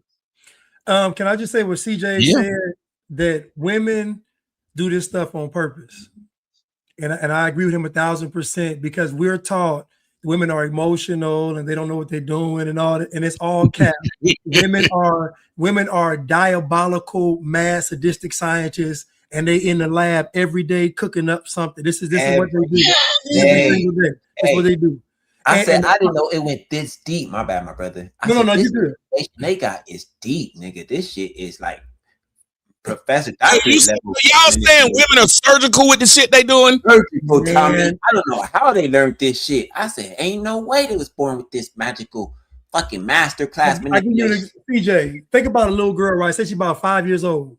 At 5 years old, she already knows how to get what she wants from a man. Think about that. At 5 years old. I gotta correct you like Tommy corrected me about 2 months ago. They know it at birth. Okay, birth. When they cry. Okay, when they cry and they get what they want. I said the same thing. And he corrected me. Yo. Listen, they learn it early. Think about it. They learn it early. When I used to cry as a baby, my mom would put me in the dark room and close the door. That's called abuse, sir. That they got to work for that. You need to be you can work through that. Do not think that was normal. Ladies and gentlemen, the words of this nigga on the screen are not. Come on now, Tommy. You can't be a psychologist right now, okay? You're one of us right now. You know you had that done. Got the dark room. Face right now. I don't want to talk to you. Hey, that's some dark shit right there. Pun intended. And you know what? A lot of us wait, and I know we about to wrap this, but haven't a lot of us learned these dysfunctional behaviors right there? Because she's right. I had some fucked up shit happen to me as a kid, and we laugh it off as adults, and a lot of black people get together and commiserate about what is abuse. Abuse. Being beat with certain shit, abuse? Extension cords and shit like that. That's abuse. I mean, not physical abuse like that, but Lord, it's teaching you what is, I mean, ask you something. If somebody's doing something to you, the whole reason we're supposed to do it is to teach, right? Yeah. So what did sticking you in that room teach you? Because when you were in that room, were you afraid? I mean, I guess. I don't know. Yes. Yes. So think about what an individual is giving you. Not only fear, perpetual fear, and then fear of things, fear of being alone, fear of the dark, There you go. fear of the unknown, There fear you of go. loss. See, I'm good at what I do. That's why motherfuckers pay me to do it. So what I'm telling you is we don't even think how deep that is and how much it affects us as we move in life. But it's still there. And it comes out at the worst times. But go ahead. No, and If you he would have do to your that, point, I'm I sorry. realized it last year because I Oh, went back. there you go. I went back to my childhood and I was like, wait a minute. And I started going all the way back and I was like, I went through my mom used to have me watching scary movies and I was like, dude, my mom used to expose me to everything, but it never was like in a way like, okay, this ain't real. This is this. It's like she loves scary movies and all. But anyway, my point is, I realized last year that a lot of stuff happened to me in my childhood that I don't think she was doing it on purpose, but she was a single mom and she was just doing the best she could. So it was just like, I'm trying to make it tough. We live in the hood. I'm gonna make you strong. You ain't finna be weak. So I got tough love. I never got like, come here, baby. Yeah. I ain't never. So Blanche, if you Hold up, wait, one second, Brian. 1 second. Simply because if y'all listen to what Mr. Fantastic said, you just repeated what Mr. Fantastic said. He said, we love mama and we say she was a single mom and we give her an excuse. Do you understand that you out of nowhere while talking about it gave your mother the excuse? Yeah. One of the things that we do as blacks is give the excuse or the abuse. Go ahead, Brian. Yeah, that's what I was about to say. So, Blanche, do you think that right now or after this show, if you went and put yourself in that dark room, would you not revert back to that little boy or have those feelings that little boy had? Well, no, because I've actually done the exercise a lot. So I've actually I started doing it. So just you worked through it. Yeah, just to break it. But yeah, I get what you're saying though, and you're right. No, he's Bane now. Seriously, he's been molded by it. You know what? I'm not afraid of the dark anymore. I was born and molded in this darkness. So that's what happens. That's why you remember what I always tell people, Brian. I said, one, the worst people to give power is people who are oppressed. And number two is a person who was abused. What is the one thing they learned? How to abuse. How to abuse. Yep. And I would like to point out another part of this. A lot of men don't realize that's where their distrust of women has come from, where it stems from. Not only do you love your mother and your grandmother, but these are the women that have done the most hurt to you before any other woman could, just like the women with their fathers. So that's where a lot of this stuff stems from. So Maya, don't you make me beat you up with this. Because the men in the comment section were trying to say, women, y'all try to give 50-50 when y'all know y'all actually are the ones who are probably like 80-20. Let me tell you what I'm about to say. Just listen and you tell me if I'm right or wrong. You said they get their distrust from these women. But the subject we were talking about earlier was, why would these men who are in sexless marriages and relationships stay? Why is it that men who wife cheat on them stay? Why is it you find out their baby ain't yours? Stay. Then you said these men will find out their mamas and grandmamas are the first ones to do them dirty. And yet they still love their mamas and grandmothers, which is me trying to tell y'all one of the reasons why a lot of black men put up with the shit that black women do is because they have this fucking Stockholm syndrome is what I would call it. It is black women, to the point of where black women know how to trigger that Stockholm syndrome.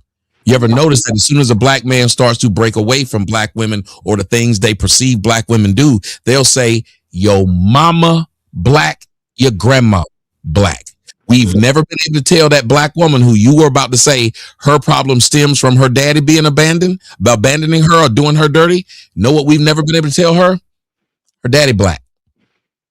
It doesn't affect her like that. So we do have, as back to the CJ and Blanche argument, which was a good argument. That's why I put it up there. Fear, love. they are really intertwined a little bit when it comes to the black man and the black woman, because black men are willing to put up with painful, hurtful abandonment because guess what? Well, my mama did it and she was the first love and she had me. Yeah. And then that's another reason why men go silent on issues. Because you're never going to speak up against your mama, are you? You're not. Who told their mama what they did to them was wrong? Who told their aunties? Who told their grandmother? What men do that? And then y'all want to come speak up against the women outside of them, but you never address them yet. That's all I'm saying. So if we really want to go there, we can go there. If you want to talk about these women out here in these streets, how about you address the first ones and say, I encourage them to cuss that bitch out. Hey, I didn't cuss my mama out. Don't I not? I definitely, yeah. Listen, I didn't there cuss was my mama gender- out, but learning from Tommy, I was actually able to confront my mama with how she raised us, and in comparison to how she raised me and my brother versus my sister. I was able to do that because of that. Hey, did y'all see the clip with Blueface talking to his mom, Carlissa? Yeah, I covered that. And again, most black men's trauma is especially from single mother households is rooted in that, right? And again, shout out to Brian. A lot of black men remain little boys until they had that uncomfortable conversation with their mom. Until you sit down with your mom and tell her all of the things that you ain't gotta call her all kinds of bitches and hoes. No, you ain't got to. Oh, don't stop them from being real. That's what Tommy. But no, have that one-way conversation as a man, bro. A lot of black men remain boys because they've never addressed the most important woman that have them look at women the way that they do. And then I say too, black women purposely again don't arm their sons or prepare their sons for dealing with women because they'll expose themselves. So now it's like a double whammy once you realize, hey man, this bitch didn't tell me to watch out for this, and this, because this some shit that she did. You feel me? Well, that's the thing that I do with my children. Like with my boy, I have 4 boys and I have 3 girls. So with my boys, they're like in the middle part of it. My oldest is my daughter, and then my last 2 are my daughters. So they're in the middle range of ages. And what I do is I'm like, look, I'm giving you the floor to tell mommy whatever it is that I do that has hurt you or bothers you. And I can see them where it's like they're scared to say certain things because you could tell they don't want to hurt mommy's feelings. They don't want to, say something wrong, or they don't want to get in trouble, and it's like, no, you have the floor. You're not going to get in trouble. Mommy's not going to be upset with you. Mommy's going to feel better, and mommy can fix this. And then that's when they start unraveling things and start saying things. And the more I do it, the more I understand and learn. And then I notice they connect with me better. So our people weren't doing that. They weren't doing it. And it's really up to us at this point to make a damn decision. Make a choice. What the hell are y'all going to do? Are y'all going to fix y'all bullshit? Or are y'all just going to keep going and wallowing in it? What are you going to do? Is y'all... Blanche? Oh, go ahead. I was just going to ask Blanche. Blanche, you're hearing this. I'm not. Part of me likes what you're saying, Kamai, and part of me is like, oh, you still giving women a bit of a pass because you turn it back on these men. Am I the only one that hears this, or? I heard it. I heard it. So even with me and Mr. Fantastic, and I think Brian said something about this, but so having a conversation with my mother, I never got to have because she died when I was 17. So I could never get the stuff off my chest. I could never tell her how I really felt. And then when I was of age, she was gone. And so I remember a couple of months, but like a couple of almost a year before she passed, I remember she said I couldn't play AAU basketball. I'll never forget this. And I wouldn't talk to her. I just say hi, bye, that's it. I wouldn't talk to her about maybe 2 or 3 months. I found out from my uncle, and he said, that crushed your mom. He said she called me crying, like you wouldn't talk to her. That's why she let you think about it. My mom never went back on a punishment. The one time she did was AAU basketball, but then I found out why. And he said because you wouldn't speak to her. And so that really hurt me. I was like, dang, for real. So I felt horrible, even though my mom used to do some dog. I'm talking about some, man, it's crazy, right? Why did you feel bad? I felt bad because I felt like this person I thought didn't have a heart or a soul. I thought she was just like you said, a Terminator, actually cared. Like I felt like she actually, the fact that she would cry over that meant she actually cared about me in my mind. So I was like, dang, I didn't know. And so I felt horrible. But then by the time I got a little older, she had passed away. So it was like, so I think that really kind of messed me up for years internally because, like y'all are saying, all of that stuff never got resolved. Now, let me ask you this question. Are you a married man? No. Okay, if you're in a relationship with a woman, if she don't give you no pussy or she don't talk to you because you didn't buy her a diamond bracelet. Oh, I'm gonna terrorize the house. Yeah. If she don't do it, like, and you go ahead and get her that diamond bracelet, do you think she's gonna feel bad after you give her the diamond bracelet, or do you think she's gonna feel like this works? She gonna feel like this works. So that's what you should have felt like at 17. But because you were brainwashed to believe you should feel sorry for winning. You should feel sorry for the fact that the only reason it worked is because you didn't go along with the program. You actually expressed how you felt about what was being done to you, and something changed. And what happened was when you won, you didn't even take it as a win. You turned it on yourself. Yep. And Blanche, it's crazy. I had a similar story. My mom wouldn't let me fucking play basketball my junior year, right? And that year was like, it would have been my year, bro. And she snatched that shit from me, dog. And it was like, I lost so much respect for her. It wasn't love, but it was the same thing, bro. It was just like we had very, very limited. And she just didn't care, bro. And I was just like, you don't even understand. Like, this is all I got right now. You know, this was my thing, and you took it from me, right? So yeah, man. I couldn't tell my mom that shit until I was a grown man. You know what I'm saying? Condolences for you, man. You know what I mean? I feel you. But when I finally said that, bro, and I told her and I confronted her, bro, like I said, she broke down crying. But Blanche, I don't think you realize this, right? Your mom still didn't budge, quote unquote, because she was vulnerable to your uncle, not you. The person that it was owed to was you. You're right. You know what I'm saying? Yeah. So even that be the messed up part as to where your mom wants to play, I guess, both roles or whatever, or be this very, very hard person. And I think this is a big part of why, one, we put up with so much shit from black women, but two, the whole strong and whatever shit or whatever, and this hard thing and lack of femininity is there. Because even when she's wrong, bro, I can't. My mom didn't apologize to me until I was a grown man ever in life, bro. Mine never apologized. Mine never apologized. So that's what I'm saying, man. And again, I think that is why we have such a unique interaction with women. And again, bro, man, I'm telling you, man, like I said, people really take for granted these conversations, but you know, brothers, grown men telling these stories, people don't understand the gravity of it. And what you come to find is a lot of us have the same story, and other groups of men don't, because their moms are seen as humans, not goddesses or deity. Yeah. And let me tell you one last thing, brother. Let me tell you what she was still doing. And I just speak very honestly. She was still being manipulative because she went to your uncle to cry about what you did, and your uncle then came to you to tell you what you did. Yeah. It was still my fault.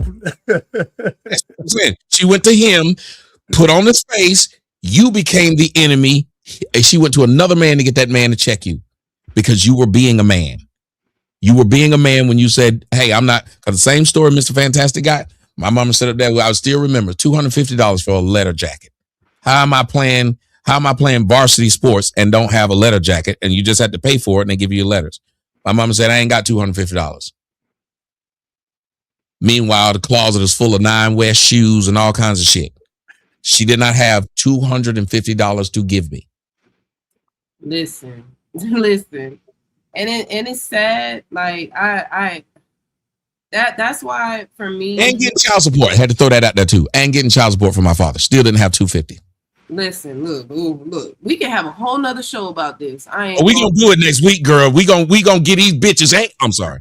No, well then let me be up in there because I've actually experienced a lot of what y'all talking about with my mother, as well, and it was kind of crazy. So that's why I really have a heart for men, because it's like, I don't know. It's like I was always raised to where I can understand where men are coming from and the lens that they're coming from. Even though I didn't have my father there with me in the household, I wanted to be there, but it was probably still best for me to not, because of what he had going on. But I get the mama syndrome, and I had to address my mother just last year about all the junk, and then of course you get the, why you still holding on to stuff, and you should have been let this go, and it's like you when I say that you have to make a choice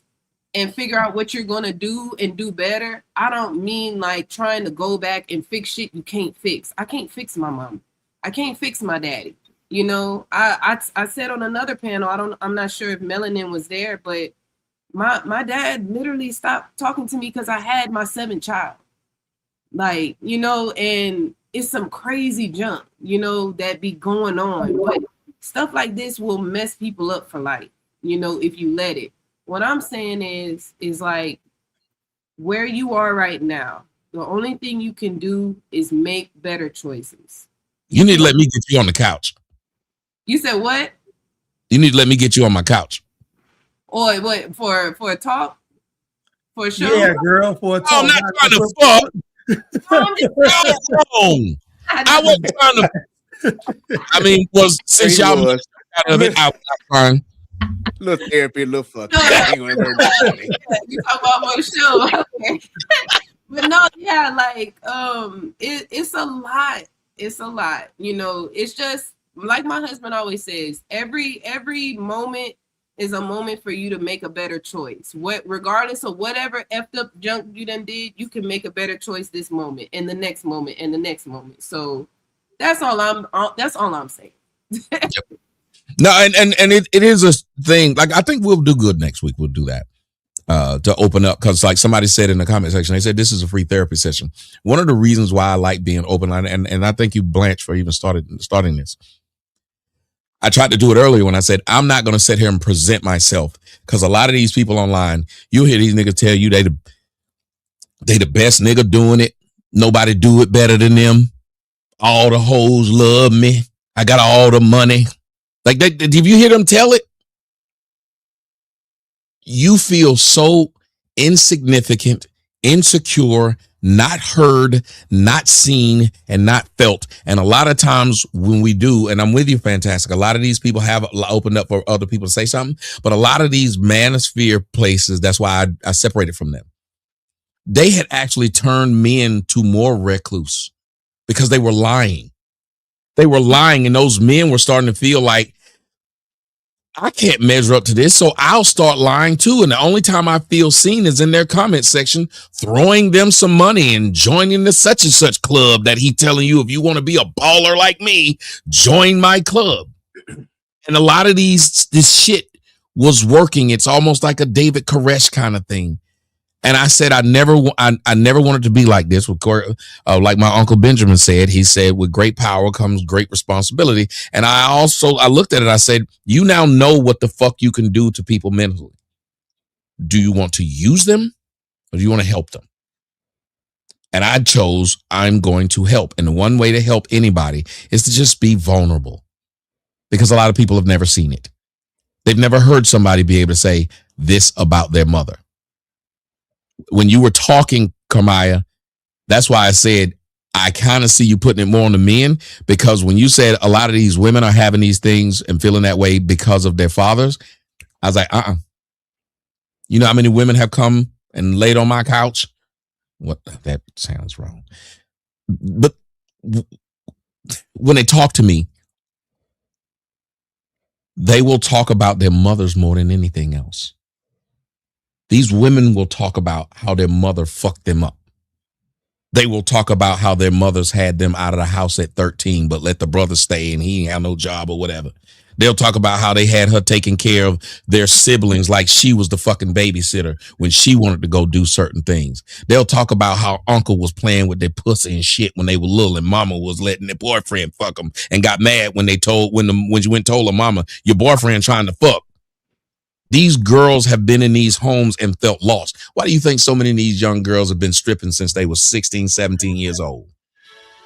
Yeah. Some of them been so. So you'll watch. Somebody got some music playing.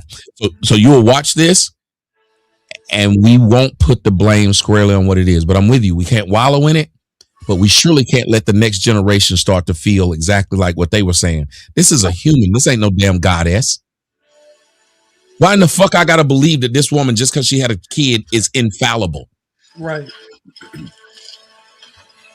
Who is that got some music playing? Background noise. Mr. Scorpio, that's what his name Oh, my bad. I want to know on mute. My bad. I'm sorry. You know that what he watching X videos. No, actually, it was the color purple. Boom, boom. I can't do it. But I want to end it with that because y'all have done a fucking fantastic job. So I'm gonna give everybody an opportunity to let people know. And if you guys are watching, I need to get all of y'all's because I was told I didn't do this. I don't really know how to do it, but all y'all give me your social medias and I will put them in the bottom of each of the chat rooms or wherever we are. But I want y'all to make sure y'all follow these people on YouTube and wherever they tell y'all to find them. Throw a couple $, and when y'all see them go live, put some color in their chat. Show them some love because vulnerability is something you rarely see anywhere else. And you just saw people right here. We're going to try to see if we can do it next week. But you just saw people say, these people need to hear it. Because the only reason somebody would tell complete fucking strangers what happened to them is because they think their story can help you, period. Because nobody else would expose themselves like that and have you looking at them like they fucking crazy. I didn't know it was crazy. Y'all told me it was abuse. I was like, abuse? She said, I didn't know it was abuse. Hey, but you killed it though, Blanche. You killed it, bro. You killed it. And you know what's crazy? You know what's crazy though? I used to love my dad, but I used to hate him at the same time when I was growing up. And as a grown man now, which was crazy, I understand my dad. So it's crazy how like as a grown man, I'm like, my goodness, just to like live life and go through it. I'm like, dang, I was too hard on him. I was like, because I couldn't imagine what he was going through. Well, I just felt my dad so much. It's crazy because he passed away too. But bro, that's why I took my dad's name. My social media name is my father's name because I hated this nigga. I thought he was the worst guy on earth, and then I started to realize, no, this nigga just knew my mama, and my mama made this nigga. She's a bad person. I love her to death. I love her, but she is a bad person in a lot of aspects, and she does exactly what your mother did, exactly what Fantastic Mama did, and it's crazy that we're supposed to sit here and just ignore that this happened. The same thing with what happened with Kamaya. Now I'm supposed to pretend you didn't do this. And then when I finally get up enough fucking nerve at the age of 98 to tell you, you tell me why I ain't got over it. What the fuck just happened? Yo, like the craziest shit ever. The gaslighting is phenomenal. Like award show. Are you still crying? You still crying over there? You still on this?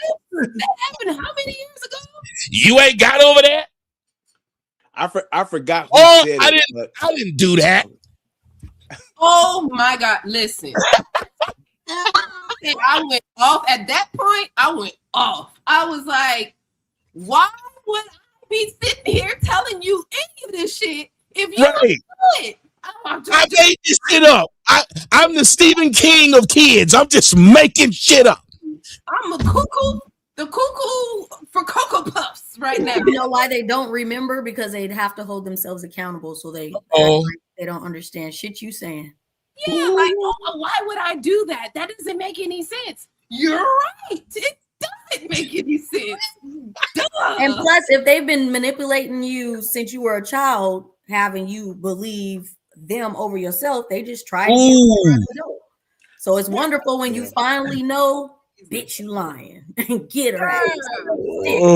Yeah, I forgot who said it, but they said usually what the life cycle, what happens with our parents is that in the beginning, when we're children, we tend to idolize them.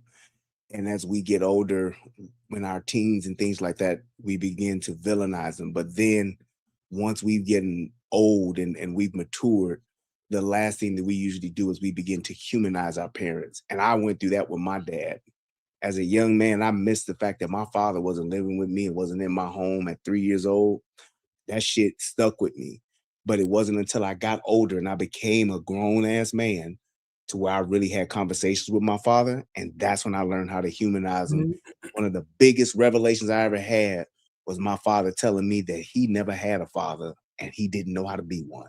And that shit, instantly, I understood him and was able to forgive him and build a real relationship with him for so many years after that, because I actually had to acknowledge that part of it. And a lot of times we fail to ask our parents that. What was it like for you growing up and how that shaped you into being who you were, which definitely impacted me. But once you understand that piece of them, you understand that they're human beings just like you. Yeah.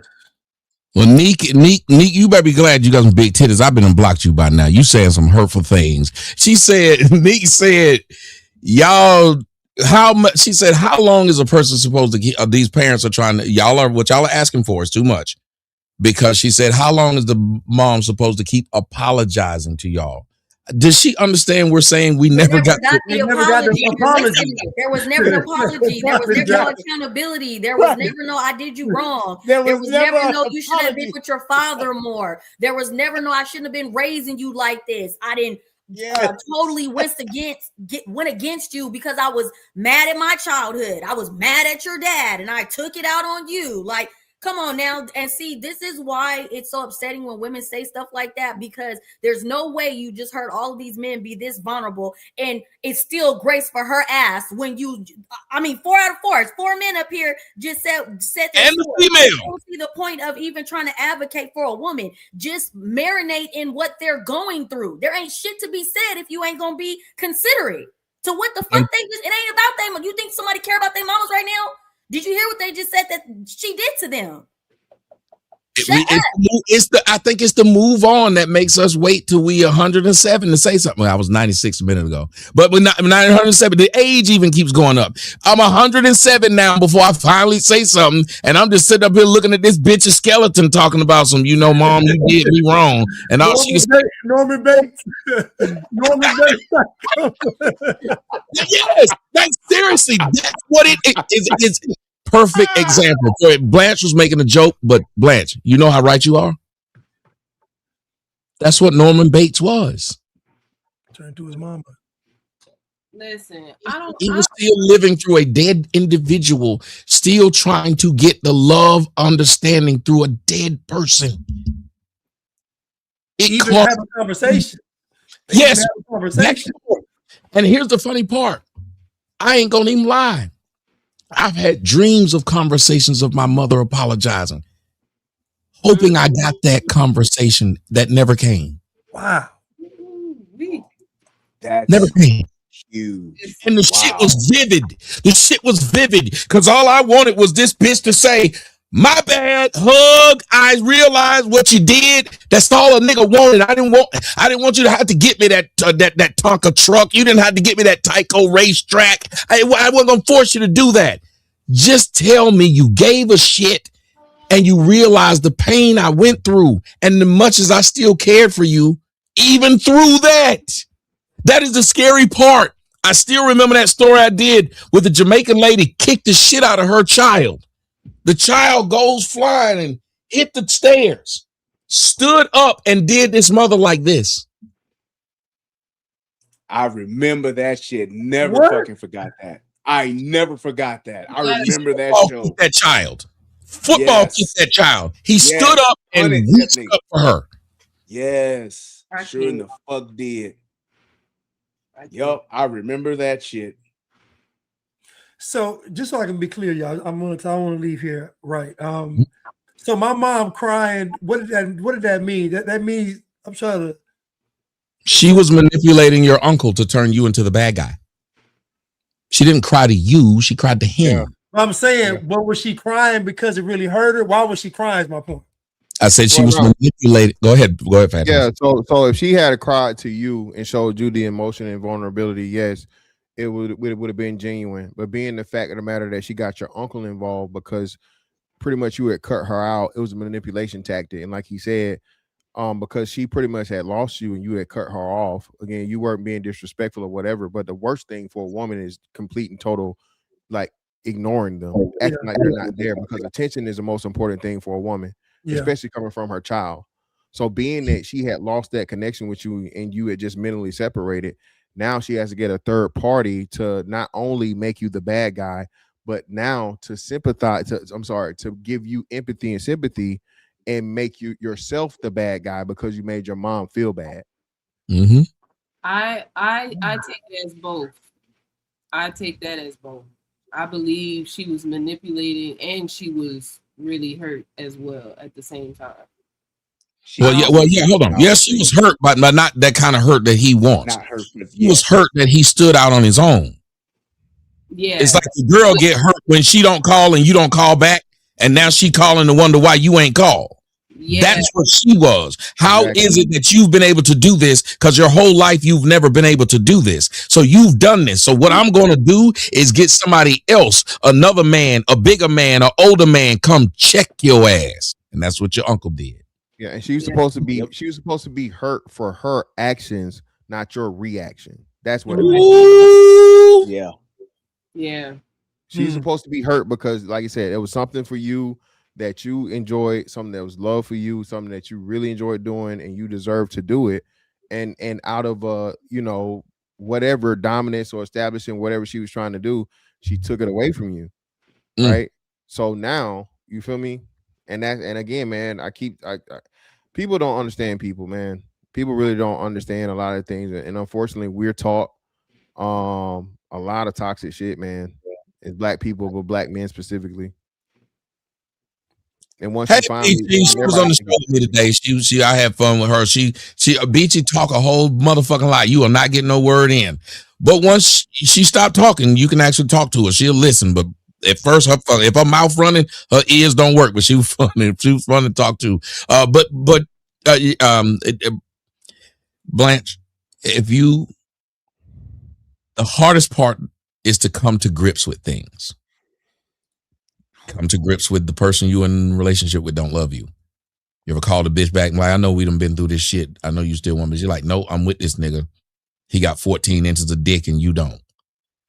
Okay, maybe that would just happen to me. But the point is, like, you realize, well, she's not coming back. And even if she do, it's the Grand Canyon, and I don't know if I want to follow behind that. So, but the truth is, you have to come to grips to say, the peace in my life is understanding everything I've been through and accepting it. It's the hardest part. Understanding it is like the confusion you have in your life. But once you are hit with it, you got to accept this is what it is. It's the hardest thing to realize for a kid that was given up for adoption is that your parents didn't want you. Think about how every kid that finds out they're adopted, what do they go do? Well, I want to go see the parents who got rid of me. Find them. Yeah, try to go find them. They want to know why you gave me up. Why you gave me up. In their mind, their thought of this person is way different than who they fucking really are. And then you go there and you get the response. I still remember my dad said that he was drunk as fuck. I told my mom, I'm going to stay with my daddy. And I went to go live with this nigga, barely speaking English. He sat there and he says, called me in a room one day. He had a 1-room apartment. He was still married, but he fuck around on his wife in this apartment. He said he was fat and had on a pair of white underwear, tighty whities. He sat me down and he said, son, you have to go, mijo, you have to go home with your mama Because I can't get no pussy with you sleeping in here on the couch. Those are the last words my father ever said to me.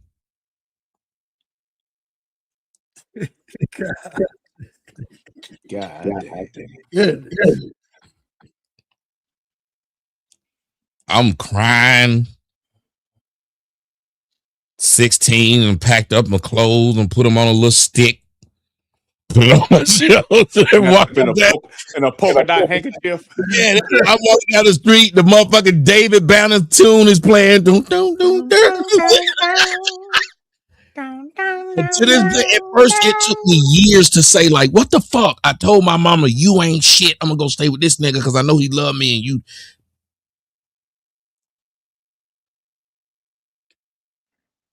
What do y'all do now? Both your parents now at this point, both.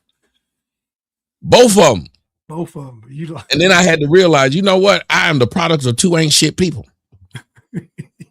Hey, when you come to that realization, that it hurt. Then you have to accept who you have, family, friends, mom, dad. You have to accept them.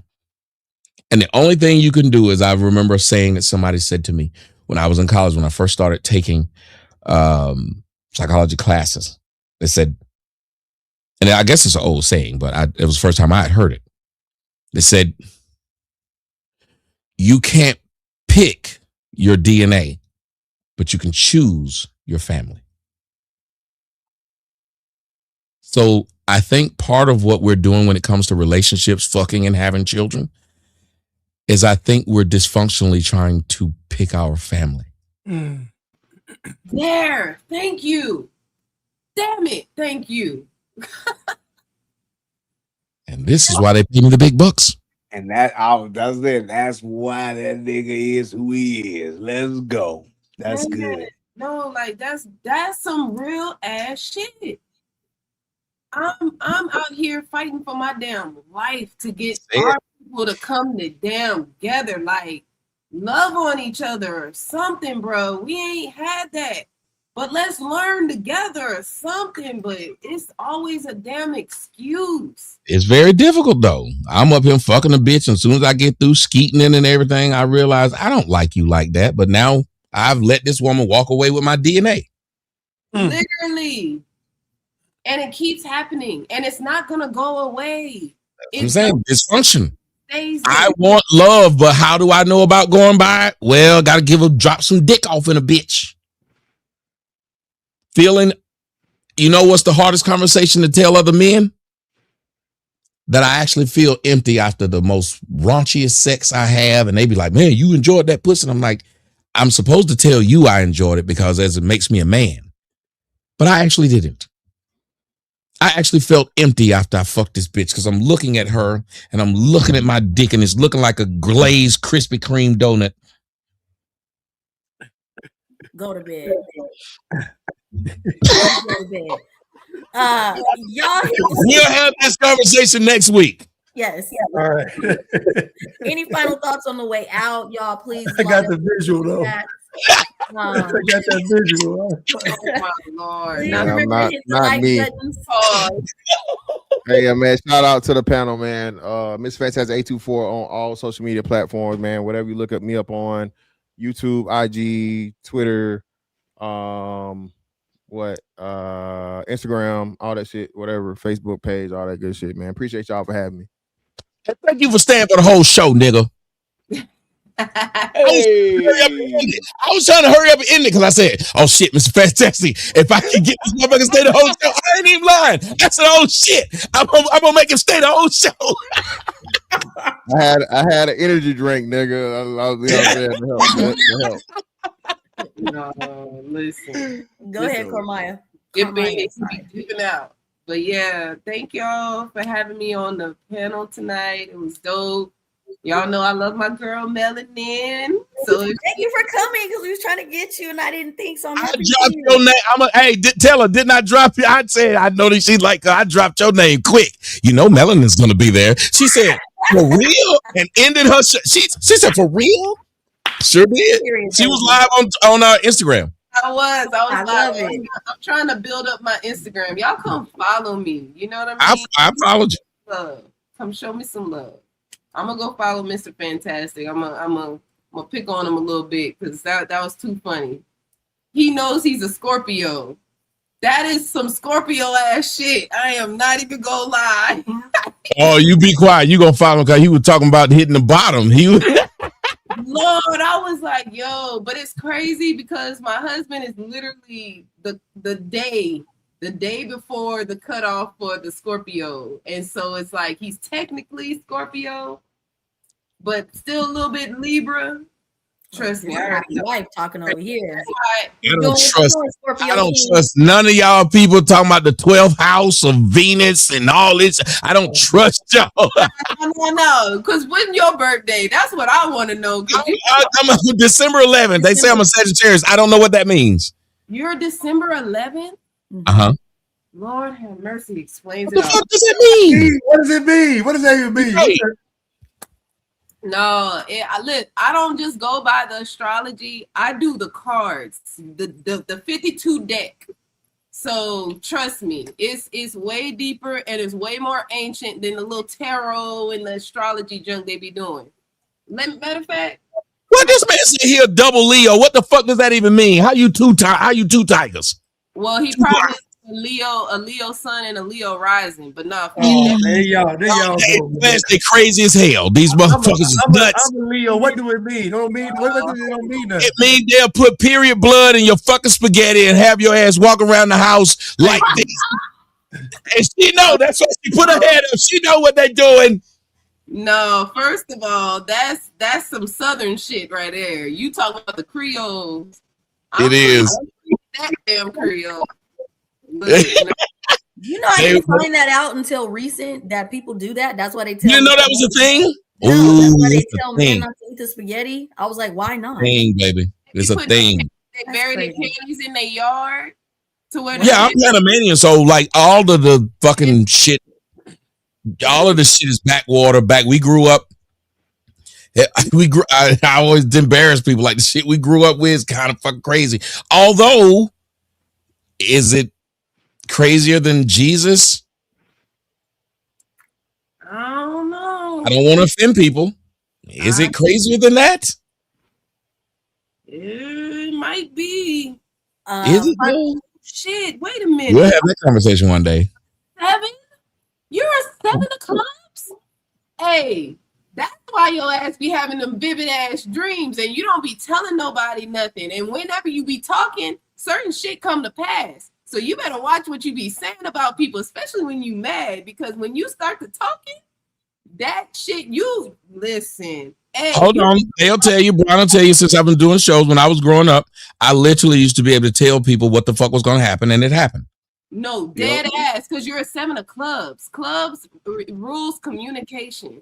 So as a 7, you're spiritual, you're high spiritual, you're like an oracle, literally. So how many times, Brian, have I done the show when I said I know the show topic is supposed to be about this, but I don't even know this man. I can all the time. Now but the spiritual tell y'all this is what y'all about to get. Look at Blanche. Listen, and I forgot what. But I'm an empath. That thing I knew from what my aunts and shit told me. Like I could literally. Man, she over there playing space with your life, Tommy. You better. Hey, don't tell me this stuff ain't real because I don't know you, and I know you right now, literally. Yeah. On your card, let me tell you something. I'm a 7 of hearts. You a 7 of clubs. Us 7s, we always gotta stick together because we always gonna have each other back. Period. Like we gonna know. Hey, look, this is where you slipping up at. Hey, look, I need you to watch out for that. Like, you know what I mean? But you, oh my Maybe that's why I reached out to you out the blue and you came through out the blue. Think about that. All of it was out the blue, and it was actually last second. I had never said have I ever said a word to you? So you determined all that just on your birthday? And them cards she was shuffling, she was playing tonk. Yeah, playing tonk. Right. Playing tonk. Playing tonk, Tommy. Yeah, that's serious. I'll read y'all for Phil real quick. That's all I do. Wow, that's crazy. Carmaya, did you say your Instagram? Yeah, my bad. Mama She Heals right here. Y'all come follow me. I'm on TikTok as well. I was live today. My husband's a DJ, so I'll be going live and having them DJ and stuff like that. Turntablists and all. So y'all come follow me, please. We love it. Make sure you come back for next week. Definitely. Yeah, you got to come back next week. Because we're going to do a more emotional. I believe we should do it because a lot of people, we're going to do more of an emotional deep dive and allow people to come up here and share theirs as well. Wonderful. Have a good night, Carmaya. Blanche, final thoughts?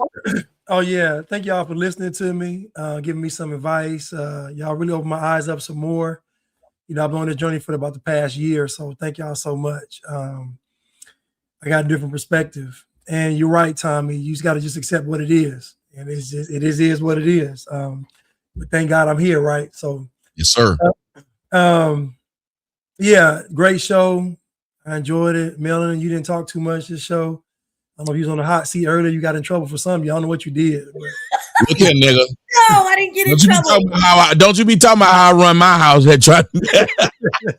a whooping don't hurt a good whooping don't hurt a girl, okay? A good whooping. No, but you listen. You handled it with so much elegance and grace. And I just saw you and I said, this is a woman right here because you took it and you gave me hope. And you gave me hope, Melon. You gave me hope. I appreciate it. But y'all can find me at He Is Blanchard on all platforms. He Is Blanchard, BLANCHARD. Wonderful. Blanche, we appreciate you. Please come back whenever you're available. Yeah. Brian, any thoughts? Great show.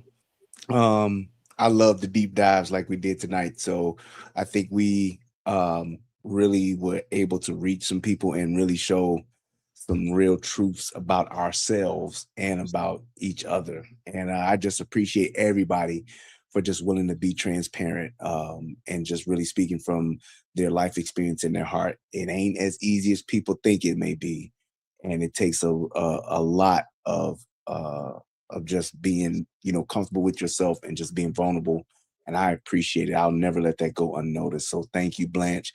Fantastic. And everybody else that was just willing to open up and become a better version of themselves by just listening and receiving. So thank you guys. Absolutely. And where can they find you? Oh, sorry. Yeah, I'm going through a rebranding, so y'all can catch me at Brian's Brain podcast. That's what I changed the relationship rehab channel to. So the rest of the stuff is coming for Instagram and all that stuff too. I'm just in the process of renaming and rebranding everything. But yes, Brian Brain's podcast on YouTube. Wonderful. And of course, I am Melanin Legacy. You can find me on IG, TikTok, and YouTube. I know I've seen several comments. They were like, oh, you're not saying much tonight. But sometimes you enjoy being able to sit under people that can educate you, that can share their perspective. I love hearing men talk. I love hearing good women talk as well, but it's always something to learn. And I appreciate everybody being vulnerable. Every brother that came up here tonight added value to the conversation, and it was wonderful to witness. Tommy, of course, thank you for hosting these nights. We definitely appreciate it. And you don't forget to hit the Cash App, okay? Let's always make sure that Tommy's taken care of. Share with them. And I just want to say, I was actually going to say what you just said, because tonight was one of those where we let it flow, like who's talking and who doesn't talk. And what I really appreciate is nobody got mad and said, well, fuck this shit. I ain't getting to talk as much as this person. Or why does this person get to talk? We just let the conversation happen, because not everybody is as good as somebody else in the thing they're talking about. I try to make Melon and I try to make the new people feel welcome when they come in. And it's a community. So sometimes if you guys come up here, you may not get to talk as much. Today I got to kind of sit back and enjoy more of what y'all were doing. I was enjoying what y'all were doing, direct a little traffic. And I just appreciate y'all for bearing with us, because we're still learning how to juggle all these balls. You know what? Never mind. Good night. No more bottles to the head for you. Keep juggling the balls. We'll get there. Fuck you, Brian. Good night. Yeah.